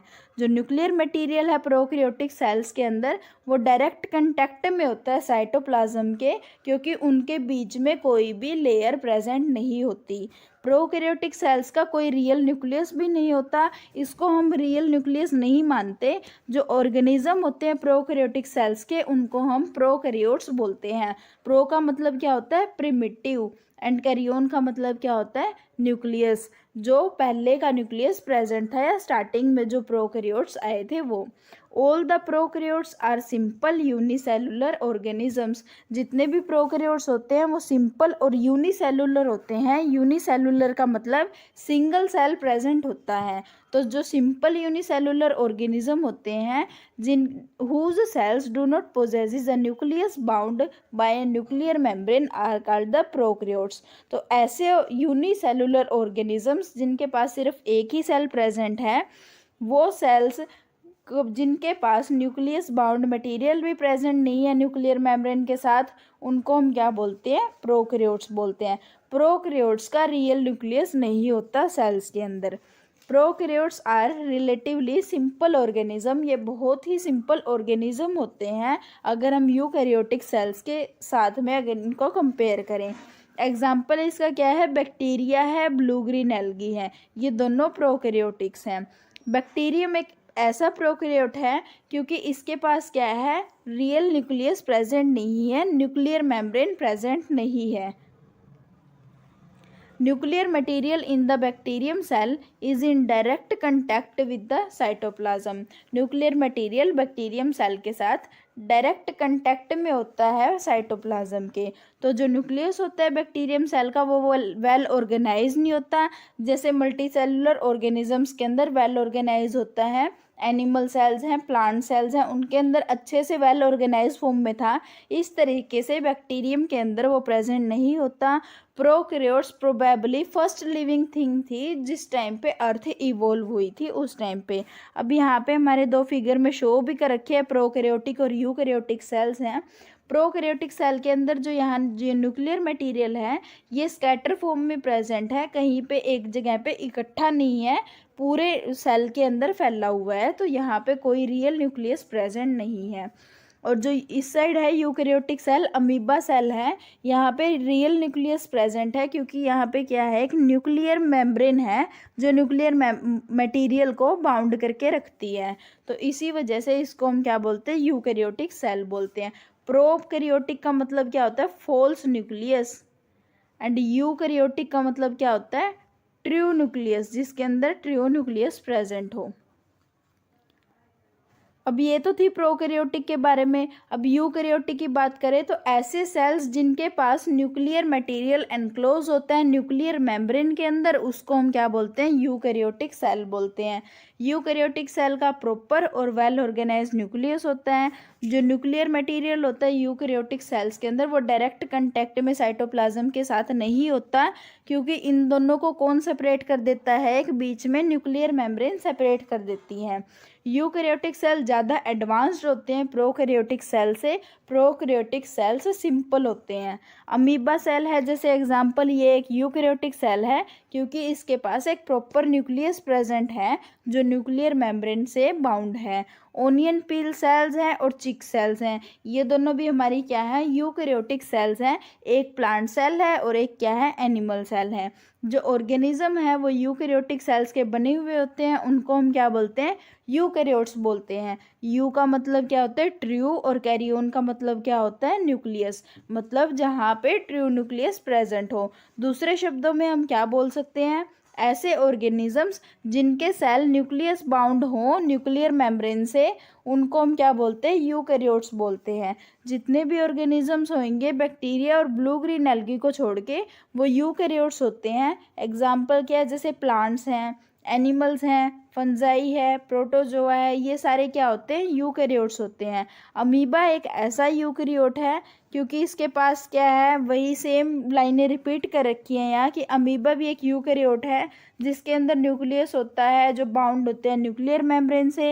ह्यूमन बींग है, लोयन है, tiger, dog, cat, bird, rose plant, neem tree, mushroom etcetera, सारे क्या हैं, यूकैरियोट्स हैं। अब हम इनके ऑर्गेनिजम्स की बात करेंगे कि उनके अंदर नंबर कितने होंगे, सेल्स के शेप कैसी है, सेल का साइज़ कैसा है। जैसे सेल के नंबर की बात करें तो वो यूनिसेलुलर है या मल्टी सेलुलर है। सेल की शेप के बारे में बात करें, सेल के साइज़ के बारे में बात करें, तो इन सब के बारे में हम नेक्स्ट लेक्चर में स्टडी करेंगे। अगर आपको पूरे लेक्चर में कोई भी डाउट होता है किसी वर्ड से लेकर या कोई भी लाइन से लेकर, तो आप कमेंट सेक्शन में पूछ सकते हो। Thank you. तो हमने इस चैप्टर के बारे में सेल स्ट्रक्चर और फंक्शन के लास्ट 2 लेक्चर्स कवर कर लिए हैं। आज हमारा ये लास्ट लेक्चर है इस चैप्टर का, तो इसमें हम बाकी के जो टॉपिक्स रहते हैं उनको कवर करेंगे। जैसे हमने लास्ट लेक्चर के अंदर ये स्टडी किया था, प्रोकैरियोटिक्स और यूकैरियोटिक सेल्स कौन से होते हैं। प्रोकैरियोटिक सेल कौन से होते हैं, जिनके पास ट्रू न्यूक्लियस नहीं होता या फिर उनका न्यूक्लियस मेम्ब्रेन बाउंड नहीं होता। यूकैरियोटिक सेल्स कौन से होते हैं, जिनके पास ट्रू न्यूक्लियस होता है, मतलब जिनका न्यूक्लियस मेम्ब्रेन से बाउंड होता है, उनको हम क्या बोलते हैं, यूकैरियोटिक सेल्स बोलते हैं। तो अब हम बात करते हैं ऑर्गेनिजम्स जो वैरायटी शो करते हैं सेल नंबर्स में, मतलब एक सेल हो सकता है, 2 सेल हो सकते हैं, या 1-2 से ज़्यादा सेल्स हो सकते हैं। सेल की शेप अलग अलग हो सकती है, जैसे किसी की कुछ शेप होती है सेल की, किसी की कुछ शेप होती है, और उनका साइज, इस बारे में हम ऑर्गेनिजम्स को डिस्कस करेंगे। There are millions of the living organism, millions of living organisms हैं हमारे आसपास जो टीनी सेल से बने हुए हैं। जो वेरियस ऑर्गेनिजम्स हैं वो डिफर करते हैं नंबर ऑफ सेल में, जो क्या करते हैं, बॉडी को बनाते हैं। शेप्स में डिफर करते हैं या फिर वो किस में डिफर करेंगे, सेल के साइज में डिफर करेंगे। अब हम बात करते हैं ऐसे डिफरेंट ऑर्गेनिजम्स जिनका नंबर ऑफ सेल्स है वो डिफरेंट होता है उनकी बॉडीज में, उनको हम किस बेस पे डिवाइड करते हैं, सेल नंबर बेस पे। This is called the variety in the number of cells. इसको हम क्या बोलते हैं, ऐसी वेराइटीज ऑर्गेनिजम्स की जो नंबर ऑफ सेल के ऊपर डिपेंड करती है। Number 2 is the cells in the multicellular organisms have many different shape. अब ऐसे सेल्स जो मल्टी सेलुलर ऑर्गेनिजम्स के अंदर होते हैं उनके पास अलग अलग शेप्स भी होती है। अगर हम जैसे बात करें सिर्फ ऐसा ऑर्गेनिज्म जिसके पास सिंगल सेल है, जैसे अमीबा है, तो उसकी शेप के बारे में हम क्या डिस्कस करेंगे, क्योंकि वो सिर्फ अलग में एक अकेला है। और जैसे किसी मल्टी सेलुलर ऑर्गेनिज्म की बात करें जिसमें बहुत ज़्यादा टाइप्स की सेल प्रेजेंट है, तो वहाँ पे हम अलग अलग शेप्स देख सकते हैं। किसी सेल की कुछ शेप होएगी, किसी सेल्स की कुछ शेप होएगी जो स्पेसिफिक्स होएंगी। तो इसको हम क्या बोलेंगे, वैरायटी है शेप ऑफ सेल्स में, जो सेल के शेप है उनके अंदर वैरायटी। नंबर 3 पे हम बात करेंगे मल्टी सेलुलर ऑर्गेनिजम्स के अंदर अलग अलग डिफरेंट साइजेस हों सेल के, उनको हम क्या बोलेंगे, ऐसी वैरायटी जो डिफरेंट करती है साइज ऑफ सेल के अंदर।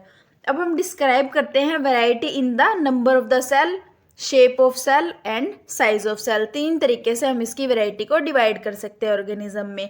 इसको करने से पहले हमें एक चीज़ पता होनी चाहिए, जो मिलियन है वो क्या है, 1000 है, 1000। ओके, मिलियन इज 1000, मतलब मिलियन को हम क्या बोलते हैं, आप लोगों ने इंटरनेशनल सिस्टम में पढ़ लिया है। बिलियन को क्या बोलते हैं और ट्रिलियन को क्या बोलते हैं। मिलियन होता है सिर्फ 1,000, 1000 को बोलते हैं, बिलियन बोलते हैं 1,000 मिलियन को, और ट्रिलियन बोलते हैं 1,000 बिलियन को।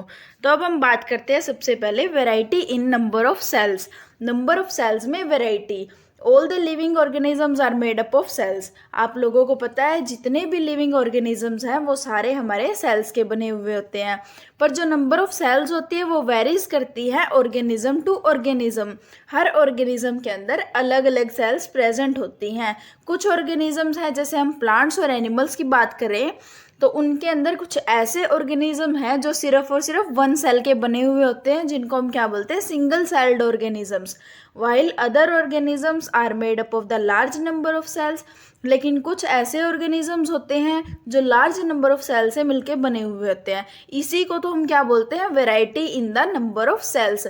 अगर नंबर ऑफ सेल्स की बात करें तो उनमें क्या वेराइटीज प्रेजेंट है, जैसे सिंगल सेल भी हो सकता है, बहुत सारे सेल्स भी हो सकते हैं। इस वजह से depending on the number of cells in the body of an organism, एक ऑर्गेनिज्म को हम क्या बोलते हैं, यूनिसेलुलर बोलते हैं और मल्टीसेलुलर बोलते हैं। इस वैरायटी के ऊपर डिपेंड करके हमारे 2 टाइप के ऑर्गेनिजम्स होंगे, यूनिसेलुलर एंड मल्टीसेलुलर।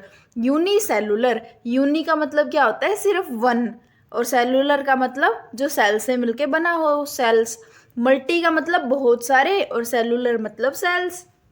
तो अब हम सिंपलेस्ट लिविंग ऑर्गेनिज्म की बात करें जिसके अंदर सिर्फ एक ही सेल होता है उनकी बॉडी में, उस ऑर्गेनिजम्स को हम क्या बोलते हैं, यूनिसेलुलर ऑर्गेनिज्म बोलते हैं। यूनि मतलब वन, सेलुलर मतलब cell. One cell is also called the single cell. एक सेल को हम सिंगल सेल भी बोल सकते हैं, तो यूनिसेलुलर्स को हम सिंगल सेल्ड ऑर्गेनिज्म भी बोल सकते हैं। एग्जाम्पल है, सबसे आसान यूनिसेलुलर का ऑर्गेनिज्म का है अमीबा। उसके बाद एक एग्जाम्पल है पैरामीशियम, यूग्लिना, क्लेमाइडोमोनास, बैक्टीरिया। जो अपने ब्लू ग्रीन एल्गी का नाम सुना है वो क्लेमाइडोमोनास को ही बोलते हैं। उसके बाद है the single cell of all these organisms behaves as the complete organism. जो सिंगल सेल होते हैं वो खुद में एक कंप्लीट ऑर्गेनिज्म का काम करते हैं, जैसे हम उसको एक अलग से इंडिविजुअल बोल सकते हैं। एक यूनिसेलुलर ऑर्गेनिज्म है वो परफॉर्म करता है अपने नेसेसरी फंक्शंस है जो लाइफ के, उनको सिर्फ और सिर्फ एक सेल की हेल्प से करता है। लेकिन जो मल्टी सेलुलर ऑर्गेनिज्म होता है वो अपने फंक्शंस को कैसे परफॉर्म करता है, अलग अलग ग्रुप के सेल्स होते हैं उनसे उनको फंक्शंस को परफॉर्म करता है। एग्जाम्पल क्या है हमारे पास, अमीबा। अमीबा क्या है, एक टीनी एनिमल है जिसके अंदर सिर्फ एक ही सेल प्रेजेंट है। जितने भी बेसिक फंक्शंस होंगे, जैसे फूड को लेना, कैप्चर करना फूड को, डाइजेशन करना, रेस्पिरेशन है, movement, response to environmental changes, waste का रिमूवल जिसको हम एक्सक्रीशन बोलते हैं, रिप्रोडक्शन है, ये सारे के सारे परफॉर्म कौन करता है, सिर्फ एक ही सेल परफॉर्म करता है अमीबा का।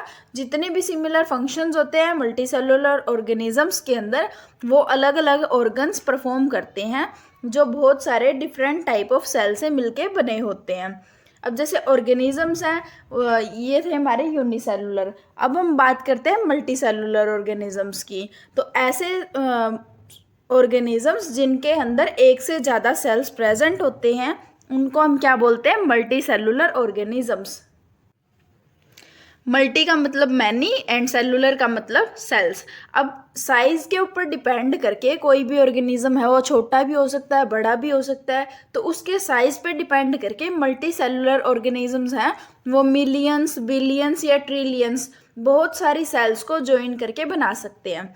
मोस्ट ऑफ प्लांट और एनिमल्स हैं हमारे आसपास, वो सारे मल्टी सेलुलर ऑर्गेनिजम्स होते हैं, इंक्लूडिंग अस, हमें भी इंक्लूड करके हम क्या है, एक मल्टी सेलुलर ऑर्गेनिजम्स हैं। एग्जाम्पल क्या है, रोज़ का प्लांट है, नीम का ट्री है, कोई भी रैट है, ह्यूमन बींग है, एलिफेंट है, डॉग है, काऊ है, ये सारे क्या है हमारे मल्टी सेलुलर ऑर्गेनिजम्स हैं जो बहुत सारे सेल से मिलके बने हुए होते हैं। ए बिग एंड अ टाल ट्री, एक ह्यूज एनिमल जैसे कि एलिफेंट है या बॉडी ऑफ ह्यूमन अडल्ट है, उनके अंदर ट्रिलियंस ऑफ सेल्स होते हैं जो शेप के अंदर और साइज के अंदर वेरी करते हैं।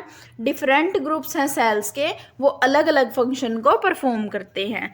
अब जैसे हमारे पास क्या है, एक रैट है, ये क्या है, एक छोटा सा ऑर्गेनिज्म है जहाँ पे एलिफेंट क्या है, ये एक बहुत बड़ा ऑर्गेनिज्म है। तो जो रैट होता है उसके पास कम नंबर ऑफ सेल्स प्रेजेंट होती है उसकी बॉडी में, जो अलग अलग शेप की होंगी, अलग अलग साइज की होंगी, एज कंपैरिजन टू एलिफेंट। जो स्मॉलर नंबर ऑफ सेल्स हैं रैट के अंदर, वो उसकी फंक्शनिंग को अफेक्ट नहीं करती। मतलब इसका ये कोई रीज़न नहीं है कि उसके अंदर बहुत छोटे सेल्स हैं या कम नंबर सेल्स हैं तो उसके अंदर कोई प्रॉब्लम होएगी, या एलिफेंट के अंदर बहुत ज़्यादा सेल्स हैं तो उसकी फंक्शनिंग सही रहेगी। ऐसा कुछ नहीं होता।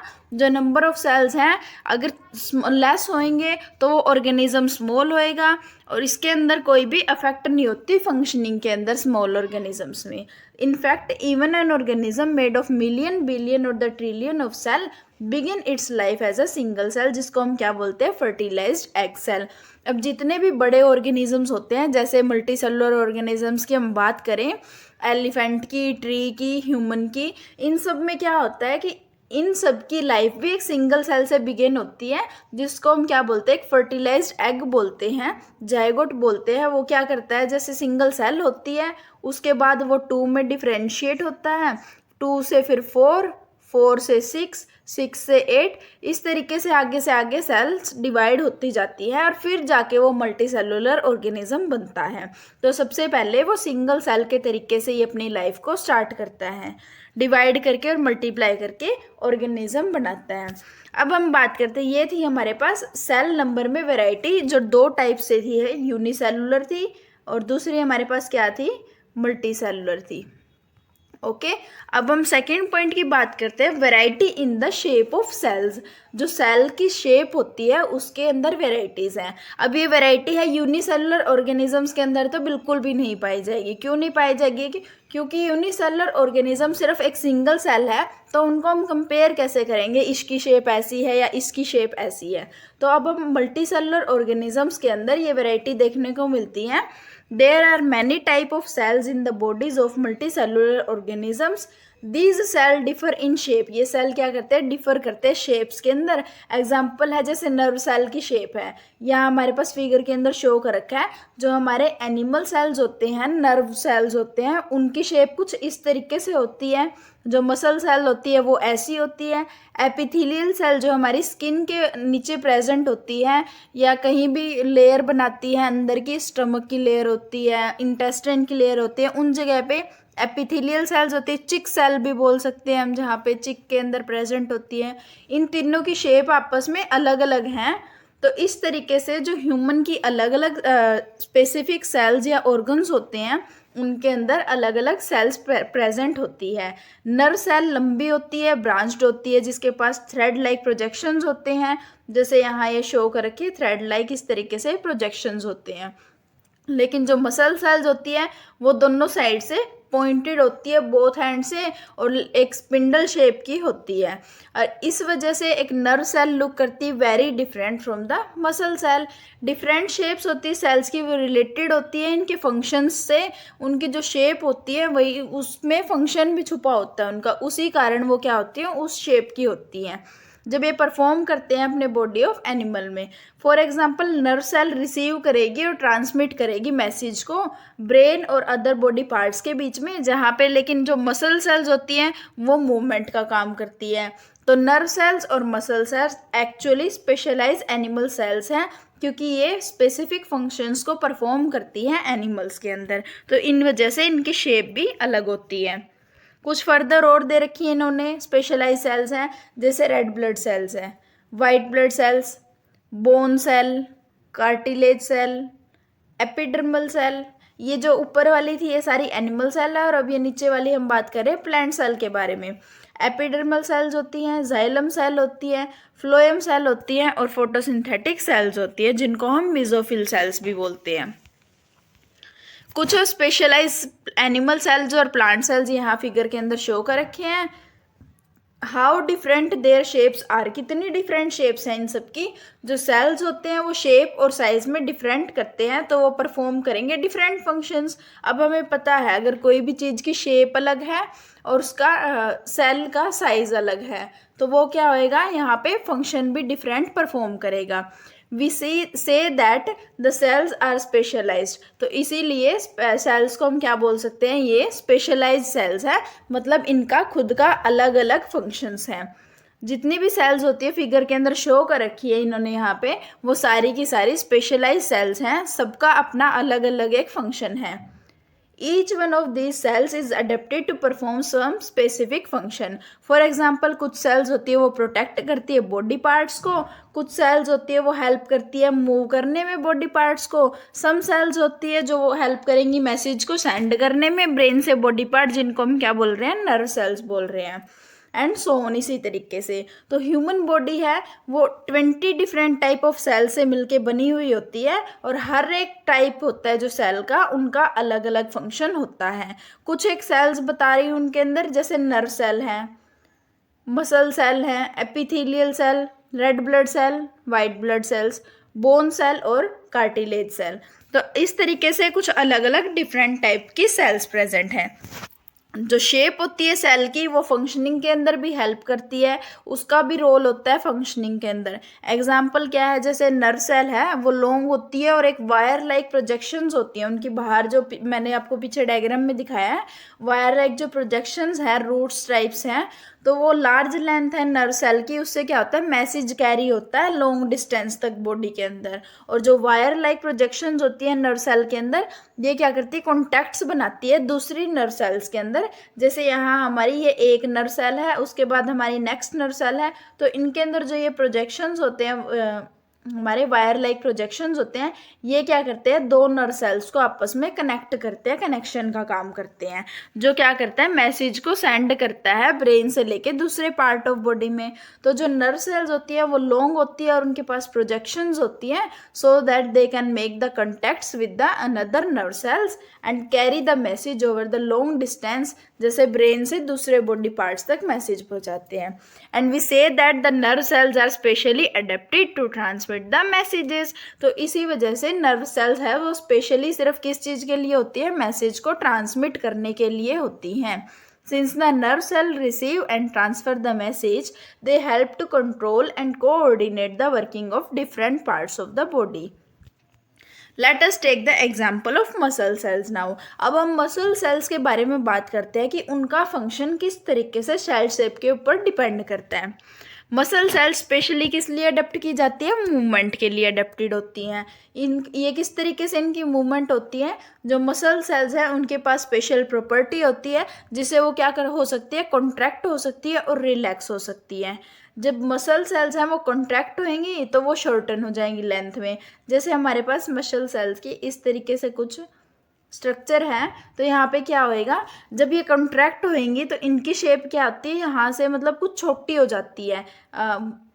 जैसे हमारे पास एक स्पंज की बात करें हम, जो स्पंज होता है अगर उसको हम प्रेस करते हैं तो उसकी शेप बिल्कुल छोटी सी हो जाती है, जब हम उसको वापस छोड़ देते हैं तो वो रिलैक्स हो जाता है। इसी तरीके से मसल सेल्स होती हैं, ये एक बार कॉन्ट्रैक्ट होती हैं और एक बार क्या होती है, रिलीज होती है या रिलैक्स करती है।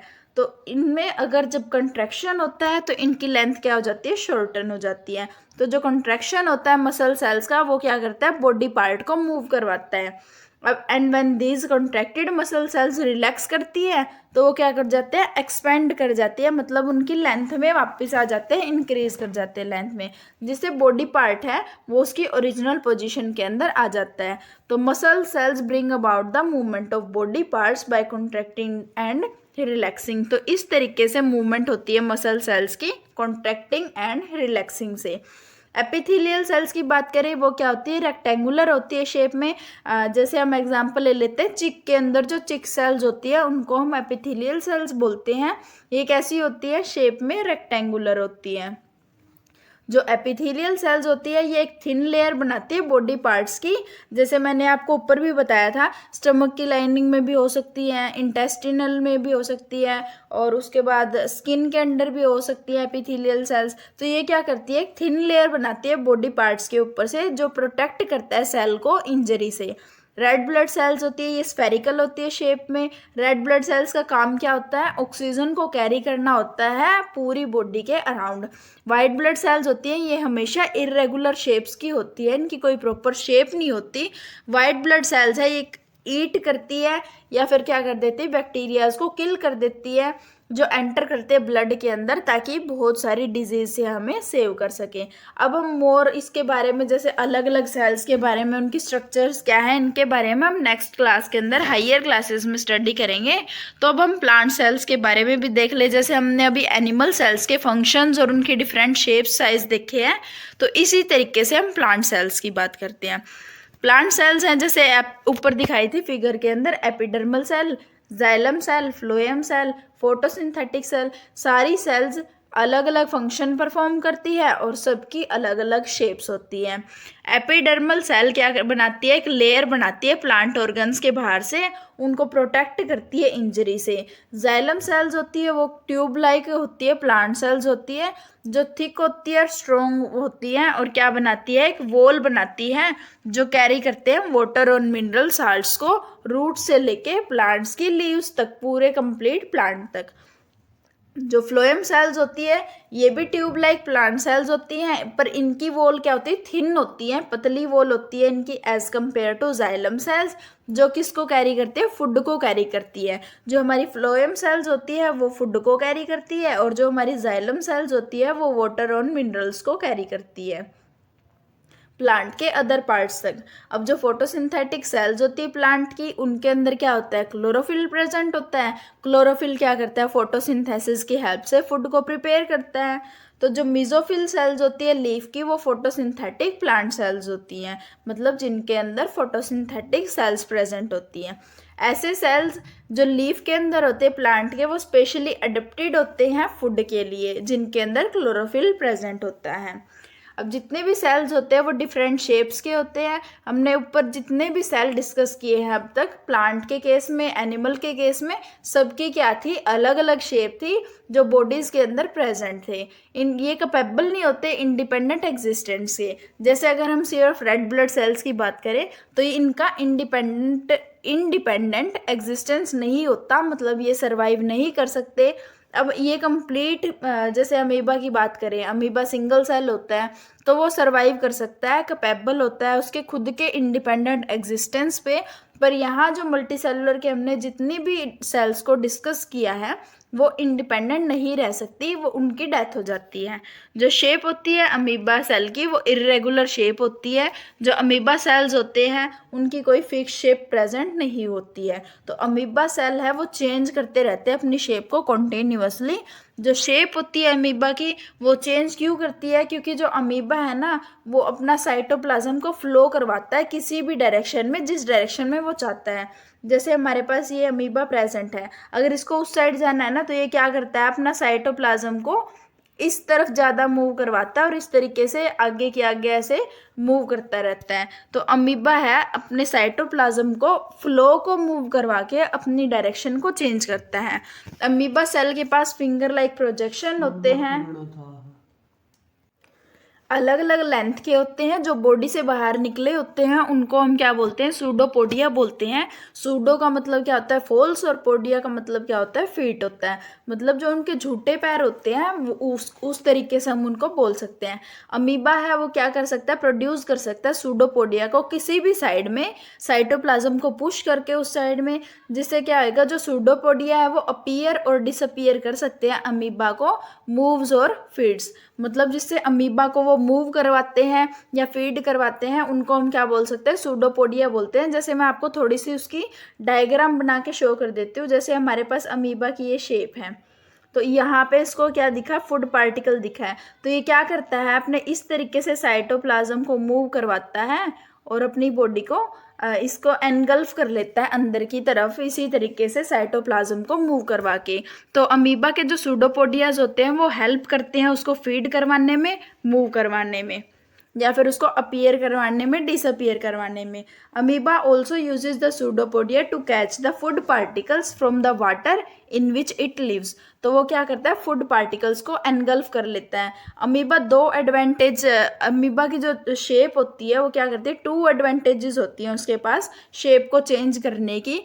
The changing the shape due to the formation of pseudopodia, वो किस चीज़ में हेल्प करेगी, मूवमेंट में हेल्प करेगी और फूड को कैप्चर करने में हेल्प करेगी। We have just studied that amoeba एक सिंगल सेल है जो अपनी शेप को चेंज कर सकता है। वाइट ब्लड सेल है जो ह्यूमन बॉडी के अंदर प्रेजेंट होते हैं, ह्यूमन ब्लड के अंदर होते हैं। ये भी तो एक सिंगल सेल का एग्जाम्पल है, पर ये क्या कर सकता है, अपनी शेप को चेंज कर सकता है।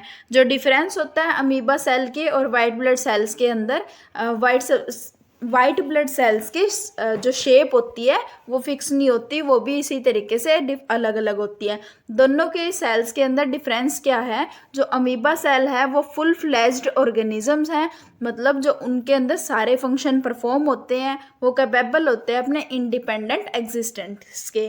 पर जो वाइट ब्लड सेल्स होते हैं सिर्फ इनका एक ही काम होता है। क्या काम होता है इसका, जो बैक्टीरिया वगैरह हैं उनको किल करना या ईटअप करना होता है उनका। तो ये पूरा फुल फ्लैज ऑर्गेनिज्म नहीं है, अपने फंक्शंस को परफॉर्म नहीं कर सकता वाइट ब्लड सेल कंप्लीट, तो इसीलिए इसकी खुद की एग्जिस्टेंस भी नहीं होती, वो सिर्फ और सिर्फ हमारे ब्लड के अंदर ही एग्जिस्ट कर सकता है। अब हम वेरिएशन इन साइज़ के बारे में बात करेंगे, तो उससे पहले हमें दो तीन चीज़ों का पता होना चाहिए। जैसे हम लेंथ को किस तरीके से मेज़र करते हैं, यहाँ पे हम साइज़ की बात कर रहे हैं तो उसकी लेंथ के बारे में भी बात चलेगी। तो सबसे पहले हमारे पास है माइक्रोमीटर। माइक्रोमीटर क्या होता है, एक माइक्रोमीटर 1 बिलियंथ होता है किसी भी मीटर का, मतलब 1 में 1 2 3 4 5 एंड 6, तो ये क्या होता है हमारा 1 माइक्रोमीटर होता है। अब हम बात करते हैं variety in the size of the cells. जो सेल्स होते हैं वो बहुत सारे डिफरेंट टाइप्स के होते हैं या डिफरेंट साइज होता है उनका। जो सेल होते हैं लिविंग ऑर्गेनिजम्स के अंदर वो स्मॉल भी हो सकते हैं as a millionth of metre, जिसको हम माइक्रोमीटर बोल रहे हैं, माइक्रोन बोल रहे हैं, या फिर इतने लार्ज भी हो सकते हैं कि कुछ सेंटीमीटर्स तक हो। जो मोस्ट ऑफ सेल्स होते हैं हमारे एक्सट्रीमली स्मॉल होते हैं साइज के अंदर, जिनको हम नेक्ड आई से भी बिल्कुल भी नहीं देख सकते, माइक्रोस्कोप की हेल्प से हमें देखना पड़ता है। मोस्ट ऑफ द सेल्स है वो लिविंग ऑर्गेनिजम्स के अंदर पाए जाते हैं, वो एनलार्ज होते हैं, मतलब उनको हम मैग्नीफाइड वे में देखते हैं माइक्रोस्कोप को यूज़ करके, और उनको हम नेक आई से नहीं देख सकते। बैक्टीरिया सेल्स हैं ये इतने छोटे होते हैं, जो बैक्टीरिया सेल्स की लेंथ होती है वो 0.1 माइक्रोमीटर होती है और 0.5 माइक्रोमीटर तक। जो फैक्ट है ये क्या है, बैक्टीरिया माइकोप्लाज्म है, सबसे स्मॉलेस्ट सेल है। एक माइकोप्लाज्म बैक्टीरिया है, वो यहाँ पूरी दुनिया का सबसे छोटा सेल होता है, जिसका साइज क्या होता है 0.1 माइक्रोमीटर। और जो लॉन्ग सेल्स होती हैं वो इतनी थिन होती हैं जिनको हम सिर्फ माइक्रोस्कोप की हेल्प से ही देख सकते हैं। For example muscle cells animal cells के अंदर, जो एनिमल बॉडी के अंदर हम बात करें मसल सेल्स की, वो फ्यू सेंटीमीटर लॉन्ग हो सकती है। नर्व सेल्स हैं वो मीटर लॉन्ग तक भी पाई जा सकती है, पर वो इतनी थिन होती हैं कि उनको हम माइक्रोस्कोप की हेल्प से ही देख सकते हैं, उनको हम डायरेक्ट अपनी नेक्ड आई से नहीं देख सकते। जैसे हमारे पास फिगर 14 के अंदर दिखा रखा है, बैक्टीरिया सेल्स हैं वो एक्सट्रीमली स्मॉल होती हैं, तो इनको हम माइक्रोस्कोप की हेल्प से यहाँ देखते हैं। Some of the cells are however big and can be seen easily with the naked eye। अब कुछ ऐसे सेल्स भी होते हैं जो क्या होते हैं, इतने बड़े होते हैं जिनको हम नेक्ड आई से देख सकते हैं। जैसे एग्जांपल है बर्ड्स के एग्स होते हैं, वो इतने लार्ज सेल्स होते हैं। Each egg of the bird is a single cell, क्योंकि जो बर्ड का जो एग होता है वो एक सिंगल सेल ही तो होता है। फॉर एग्जांपल हैंस का एग है वो भी तो सिंगल सेल है। हैन का एग वो क्वाइट बिग होता है जिसको हम अपनी नेक्ड आई से देख सकते हैं। We can see the single cell जिसको हम बोलते हैं hen's egg with the naked eyes. अब जो बिगेस्ट सेल है, जैसे हमने स्मॉलेस्ट सेल की बात कर ली, वो किसका है, माइकोप्लाज्म का। और माइकोप्लाज्म क्या है, एक बैक्टीरिया है। तो इसी तरीके से जो लार्जेस्ट सेल है, बिगेस्ट सेल है, वो किसका है, ओस्ट्रिच का एग है। ओस्ट्रिच का एग हमारा क्या है, बिगेस्ट और लार्जेस्ट सेल है। ओस्ट्रिच का एग है वो 17 सेंटीमीटर लंबा होता है, विच मीन्स 170 मिलीमीटर लॉन्ग, और इतना माइक्रोमीटर लॉन्ग होता है। In the human body some blood cells are the smallest and the nerve cells are the longest. जो ह्यूमन बॉडी की सिर्फ और सिर्फ ह्यूमन बॉडी की बात करें तो जो कुछ ब्लड सेल्स होती हैं वो सबसे छोटी होती हैं, और जो नर्व सेल्स होती हैं वो सबसे बड़ी होती हैं। जो साइज होता है कुछ कॉमन सेल्स का वो यहाँ फिगर के अंदर शो भी कर रखा है, जैसे माइकोप्लाज्म का दे रखा है, ऑस्ट्रिच एग का, हैन एग, ह्यूमन एग, इन सब के यहाँ पे साइज हमें दे रखे हैं। We are giving the length of these cells in the millimetre as well as in the micrometre, दोनों में दे रखे हैं, बस हम कंपेयर करने के लिए दे रखे हैं इनको। We have just said that जो बिगेस्ट सेल है एग ऑफ ऑस्ट्रिच का, और जो ऑस्ट्रिच एग है वो एक्चुअली 170 मिलीमीटर लॉन्ग होता है और 130 मिलीमीटर वाइड होता है। तो हम उस बिगेस्ट सेल को हमारी नेक्ड आई से देख सकते हैं, जिसकी मेजरमेंट क्या होती है 170 mm into 130 mm। If we use the unit of centimetre we can say that ostrich egg की मेज़र कितनी होती है 17 सेंटीमीटर इंटू 13 सेंटीमीटर। जो साइज़ होता है सेल्स का उसकी कोई रिलेशन नहीं होती साइज़ ऑफ बॉडी के साथ, जो एनिमल की बॉडी का साइज़ होता है उसका और जो साइज़ सेल का है उसका कोई भी आपस में रिलेशन नहीं होता। जैसे अब हम बात करें एलिफेंट की, एलिफेंट एक बहुत बड़ा एनिमल है लेकिन रैट क्या है, एक बहुत छोटा एनिमल है। तो it is not necessary that जो सेल्स हैं एलिफेंट के अंदर वो बड़े बड़े हों और जो रैट के अंदर सेल्स हैं वो छोटे छोटे हों, ये कोई नेसेसरी नहीं है। जो साइज़ होता है सेल का वो सिर्फ और सिर्फ फंक्शन से रिलेट करता है। जैसे नर्व सेल्स हैं एलिफेंट के अंदर भी और रैट के अंदर, दोनों के अंदर ही लॉन्ग होते हैं और ब्रांच्ड होते हैं। ये सेम फंक्शन परफॉर्म करते हैं मैसेज को ट्रांसमिट करने का, चाहे वो ह्यूमंस के अंदर बात हो या एलिफेंट्स के अंदर हो या रैट्स के अंदर हो। अब हमने सारे इनके छोटे छोटे पॉइंट्स तो पढ़ लिए हैं, जैसे प्रोकैरियोट ऑर्गेनिजम्स, यूकैरियोट ऑर्गेनिजम्स, इनके सेल में क्या डिफरेंस है, इनके अंदर क्या क्या प्रेजेंट होता है, प्लांट सेल में क्या डिफरेंस है, एनिमल सेल में क्या डिफरेंस है।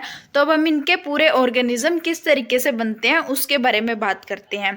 तो सबसे पहले हमारे पास क्या होता है, एक सेल होता है। सेल के मिलने से टिश्यू बनता है और बहुत सारे टिश्यूज़ के मिलने से ऑर्गन्स बनते हैं। ऑर्गन्स के बाद ऑर्गन सिस्टम होता है और फिर जाके हमारा कंप्लीट ऑर्गेनिज्म का फॉर्मेशन होता है। अब हम एक एक इनके बारे में बात करेंगे। जैसे नंबर 1 है हमारे पास सेल्स। सेल सबसे स्मॉलेस्ट यूनिट होती है लाइफ की, जिसकी डेफिनेट स्ट्रक्चर होती है और एक स्पेसिफिक फंक्शन वो परफॉर्म करती है। ऑल द सेल्स हैं मल्टी सेलुलर ऑर्गेनिजम्स के, वो आपस में सिमिलर नहीं होते, बहुत डिफरेंट टाइप्स के शेप और साइजेस प्रेजेंट होते हैं। मोस्ट ऑफ सेल्स होते हैं वो स्पेशलाइज होते हैं उनके पर्टिकुलर फंक्शंस पे, जिनको हम क्या बोलते हैं स्पेशलाइज सेल्स। स्पेशलाइज सेल्स का एग्जांपल है मसल सेल बोल सकते हैं हम, जिसको नर्व सेल बोल सकते हैं, जिनका एक प्रॉपर फंक्शन होता है। जैसे एग्जांपल इसने दे रखा है मसल सेल्स का, जो स्पेशलाइज होते हैं कॉन्ट्रैक्ट और रिलैक्स में, जो मूवमेंट करवाते हैं बॉडी पार्ट्स की। प्लांट्स के अंदर बात करें तो जैसे फोटोसिंथेटिक सेल्स हैं, ये सिर्फ किस लिए फंक्शन करती हैं, फोटोसिंथेसिस के लिए, फूड बनाने के लिए। तो बहुत सारे टाइप्स के स्पेशलाइज सेल्स प्रेजेंट होते हैं एनिमल और प्लांट्स के अंदर, जो डिफरेंट फंक्शंस को परफॉर्म करते हैं। अब हमारे पास टिश्यूज़।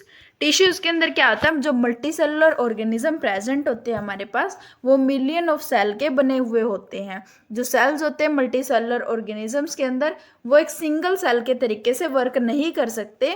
वो क्या करते हैं, एक ग्रुप बना के, सिमिलर जो सेल्स होते हैं उनका ग्रुप बना के उस तरीके से वो वर्क करते हैं। वो क्या करते हैं, एक टीम वर्क करते हैं। जो ग्रुप होता है सिमिलर सेल्स का, वो आपस में वर्क करता है एक फंक्शन को परफॉर्म करने के लिए, उसको हम क्या बोलते हैं, टिश्यू बोलते हैं। जैसे हमारे पास सेल था, उसका खुद का एक क्या था, प्रॉपर, उसका मतलब एक खुद का फंक्शन था, स्पेशलाइज फंक्शन था और उसकी डेफिनेट स्ट्रक्चर थी, तो उसको हमने सेल बोला था। लेकिन जब ग्रुप होएगा सिमिलर सेल्स का, वो इकट्ठा काम करेंगे एक फंक्शन को परफॉर्म करने के लिए, उसको हम क्या बोलेंगे, टिश्यू बोलेंगे। एग्जाम्पल है मसल टिश्यू। अभी हमने ऊपर मसल सेल की बात करी थी, जो मूवमेंट में हेल्प करवाता है, लेकिन ये क्या करता है, इकट्ठा काम करता है बहुत सारी मसल सेल्स के साथ मिलके, जिसको हम क्या बोलते हैं, मसल टिश्यू बोलते हैं। मसल टिश्यू क्या होता है, ग्रुप होता है मसल सेल्स का, जो आपस में ज्वाइन करते हैं to perform a specific function. कौन सा फंक्शन, मूवमेंट का, कॉन्ट्रैक्ट और रिलैक्स का, जिससे बॉडी पार्ट्स मूव होंगे। तो मसल टिश्यूज हैं वो ब्रिंग कराएंगे movement in the body parts of the animals. अब प्लांट्स के बारे में बात कर लेते हैं। जैसे फोटोसिंथेटिक टिश्यू। फोटोसिंथेटिक टिश्यू के अंदर क्या होता है, फोटोसिंथेटिक सेल्स का ग्रुप होता है, जो आपस में ज्वाइन करते हैं और स्पेशलाइज होते हैं सिर्फ और सिर्फ फोटोसिंथेसिस करने के। यहाँ एग्जांपल में आपको मसल टिश्यूज शो भी कर रखा है। There are many different type of tissues present, animals में भी और प्लांट्स में भी तो बहुत टाइप्स के टिश्यूज होते हैं, क्योंकि सेल्स भी तो हमारे बहुत टाइप्स के हैं, तो वो उनके ग्रुप्स बना के अलग अलग टाइप के टिश्यूज प्रेजेंट होते हैं। अब है बात करते हैं हम ऑर्गन्स की। जो बॉडीज होती है एनिमल्स की और प्लांट्स की, वो अलग अलग टाइप के टिश्यू से मिलके बनी हुई होती हैं। जो डिफरेंट टिश्यूज होते हैं एनिमल्स में भी और प्लांट्स में भी, वो सेपरेटली वर्क नहीं कर सकते। जैसे मतलब दो तीन टिश्यू मिलके आपस में कुछ और फंक्शन कर रहे हैं, तो इस तरीके से वो अलग अलग काम नहीं कर सकते। जो डिफरेंट टिश्यूज होते हैं वो आपस में कंबाइन करेंगे ऑर्गन बनाने के लिए। दीज ऑर्गन परफॉर्म करेंगे different task for the animal और द प्लांट। अब प्लांट और एनिमल के लिए फिर वो अलग अलग टास्क को परफॉर्म करेंगे। एग्जाम्पल के तौर पे हम क्या बोल सकते हैं इसको, ऑर्गन एक कलेक्शन होता है डिफरेंट टिश्यूज का जो वर्क करते हैं together to perform a particular function in the body of an organism. ये क्या करते हैं, किसी पर्टिकुलर फंक्शंस को परफॉर्म करने के लिए अलग अलग टिश्यूज का कलेक्शन होता है। जो मल्टी सेलुलर ऑर्गेनिजम्स होते हैं वो डिफरेंट डिफरेंट ऑर्गन्स के बने हुए होते हैं, जो अलग अलग जॉब बना करते हैं पूरे ऑर्गेनिज्म के अंदर।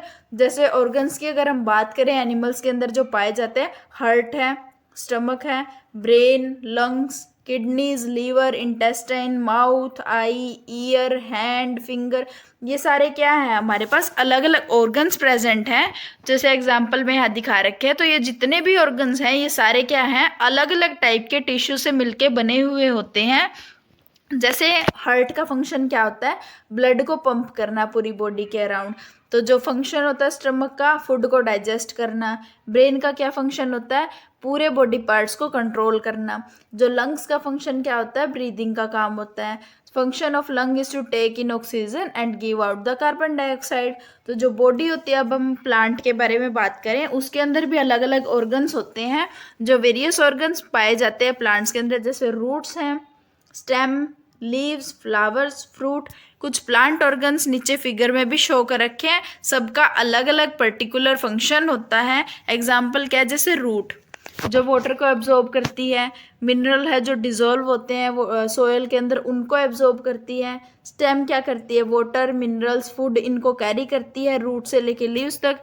प्रिपेयर्ड फूड को पहुंचाती है लीव से दूसरे पार्ट्स तक। ब्रांचेज और लीव्स भी होल्ड करती है। जो लीव्स होते हैं वो प्रिपेयर करेंगे फूड है डिफरेंट प्लांट के पार्ट्स के लिए by the process of photosynthesis. Flower है और क्या होते हैं, रिप्रोडक्टिव ऑर्गन्स होते हैं जिससे फॉर्मेशन होती है फ्रूट्स की, सीड्स की। फ्रूट क्या करते हैं, सीड्स को प्रोटेक्ट करते हैं। तो इस तरीके से सबका अलग अलग फंक्शन होता है। फोर्थ वन, अब हम बात करते हैं ऑर्गन सिस्टम के बारे में। जो वेरियस ऑर्गन्स होते हैं ऑर्गेनिजम्स के अंदर, वो भी सेपरेटली वर्क नहीं कर सकते। तो जो ऑर्गन्स वर्क क्या करते हैं, ग्रुप के अंदर वर्क करते हैं, जिसको हम क्या बोल देते हैं, ऑर्गन सिस्टम बोल देते हैं। ग्रुप होएगा इंटरकनेक्टेड ऑर्गन्स का जो वर्क करेंगे इकट्ठे to perform a big job, जिसका एक बहुत बड़ा फंक्शन होएगा, उसको हम क्या बोलेंगे, ऑर्गन सिस्टम बोलेंगे। ऐसे मल्टी सेलुलर एनिमल्स हैं और प्लांट्स हैं, उनके अंदर क्या होते हैं, ऑर्गन सिस्टम्स होते हैं उनकी बॉडीज के अंदर, ताकि वो सारी लाइफ प्रोसेसेस को कैरी आउट कर सके। For example various organ system of animals, जिनके अंदर ह्यूमन बीइंग इंक्लूड होता है, जैसे डाइजेस्टिव सिस्टम है। डाइजेस्टिव सिस्टम के अंदर क्या क्या आता है, जैसे हम डाइजेस्टिव सिस्टम की बात करें, डाइजेस्टिव सिस्टम हमारा क्या है, एक ऑर्गन सिस्टम है। ऑर्गन सिस्टम के अंदर क्या होते हैं, टिश्यूज होते हैं, ऑर्गन्स मिलके बनाते हैं। ऑर्गन्स क्या होंगे, जैसे हमारे पास इसके अंदर स्टमक की बात होगी है, लीवर की बात होती है डाइजेस्टिव सिस्टम के अंदर जो इंक्लूड होता है। अब इसी तरीके से स्टमक के अंदर और भी सेल्स प्रेजेंट होती है, टिश्यूज प्रेजेंट होती हैं। तो इस तरीके से अलग अलग हमारे पास ऑर्गन सिस्टम होंगे। डाइजेस्टिव सिस्टम है, respiratory system, circulatory system, nervous system, excretory system. Excretory system में बात करें अलग अलग, यूरिनरी सिस्टम की, reproductive system, muscular system, skeletal system. हर एक ऑर्गन सिस्टम परफॉर्म करेगा स्पेसिफिक फंक्शन बॉडी के लिए। एग्जाम्पल है डाइजेस्टिव सिस्टम। डाइजेस्टिव सिस्टम क्या करता है, फूड को डाइजेस्ट करता है, ब्रेक डाउन करता है फूड को सिंपल सब्सटेंस के अंदर जो बॉडी एब्जॉर्ब कर लेती है। जो मेन ऑर्गन होते हैं डाइजेस्टिव सिस्टम के वो क्या है, माउथ है, इसोफेगस है, स्टमक है, small intestine, large intestine, rectum, anus, ये सारे डाइजेस्टिव सिस्टम के अंदर इन्वॉल्व होते हैं। जो हर एक ऑर्गन होता है डाइजेस्टिव सिस्टम का, फिर वो अलग अलग फंक्शंस को परफॉर्म करता है। जैसे कोई इंजेशन का काम करता है, कोई डाइजेशन का करता है, कोई एब्जॉर्प्शन का, कोई एसिमिलेशन का, कोई इजेशन का।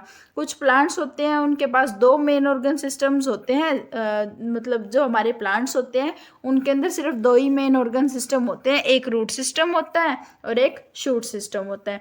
जो रूट सिस्टम होता है उसके अंदर बहुत अलग अलग टाइप की रूट्स प्रेजेंट होती है, लेकिन जो शूट सिस्टम होता है उसके अंदर ऑर्गन्स होते हैं, जैसे स्टेम है, लीव्स, फ्लावर्स, फ्रूट्स, ये क्या हमारे सारे शूट सिस्टम के ऊपर होते हैं। डिफरेंट ऑर्गन्स है और ऑर्गन सिस्टम्स के plant perform the specific function for the plants. Example है root help in the absorption of water and minerals, और जो लीव्स हैं वो रिस्पॉन्सिबल होती है फूड मेकिंग के लिए।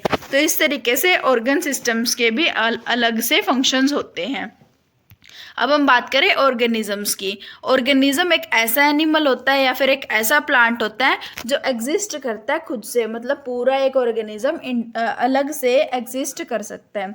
ऑर्गेनिज्म किस चीज़ का बना हुआ होता है, अलग अलग डिफरेंट ऑर्गन सिस्टम्स का बना हुआ होता है जो इकट्ठा काम करते हैं एक फंक्शन परफॉर्म करने के लिए, जो नेसेसरी होते हैं लाइफ को मेंटेन करने के लिए। तो an organism is an animal और the plant which can exist on its own.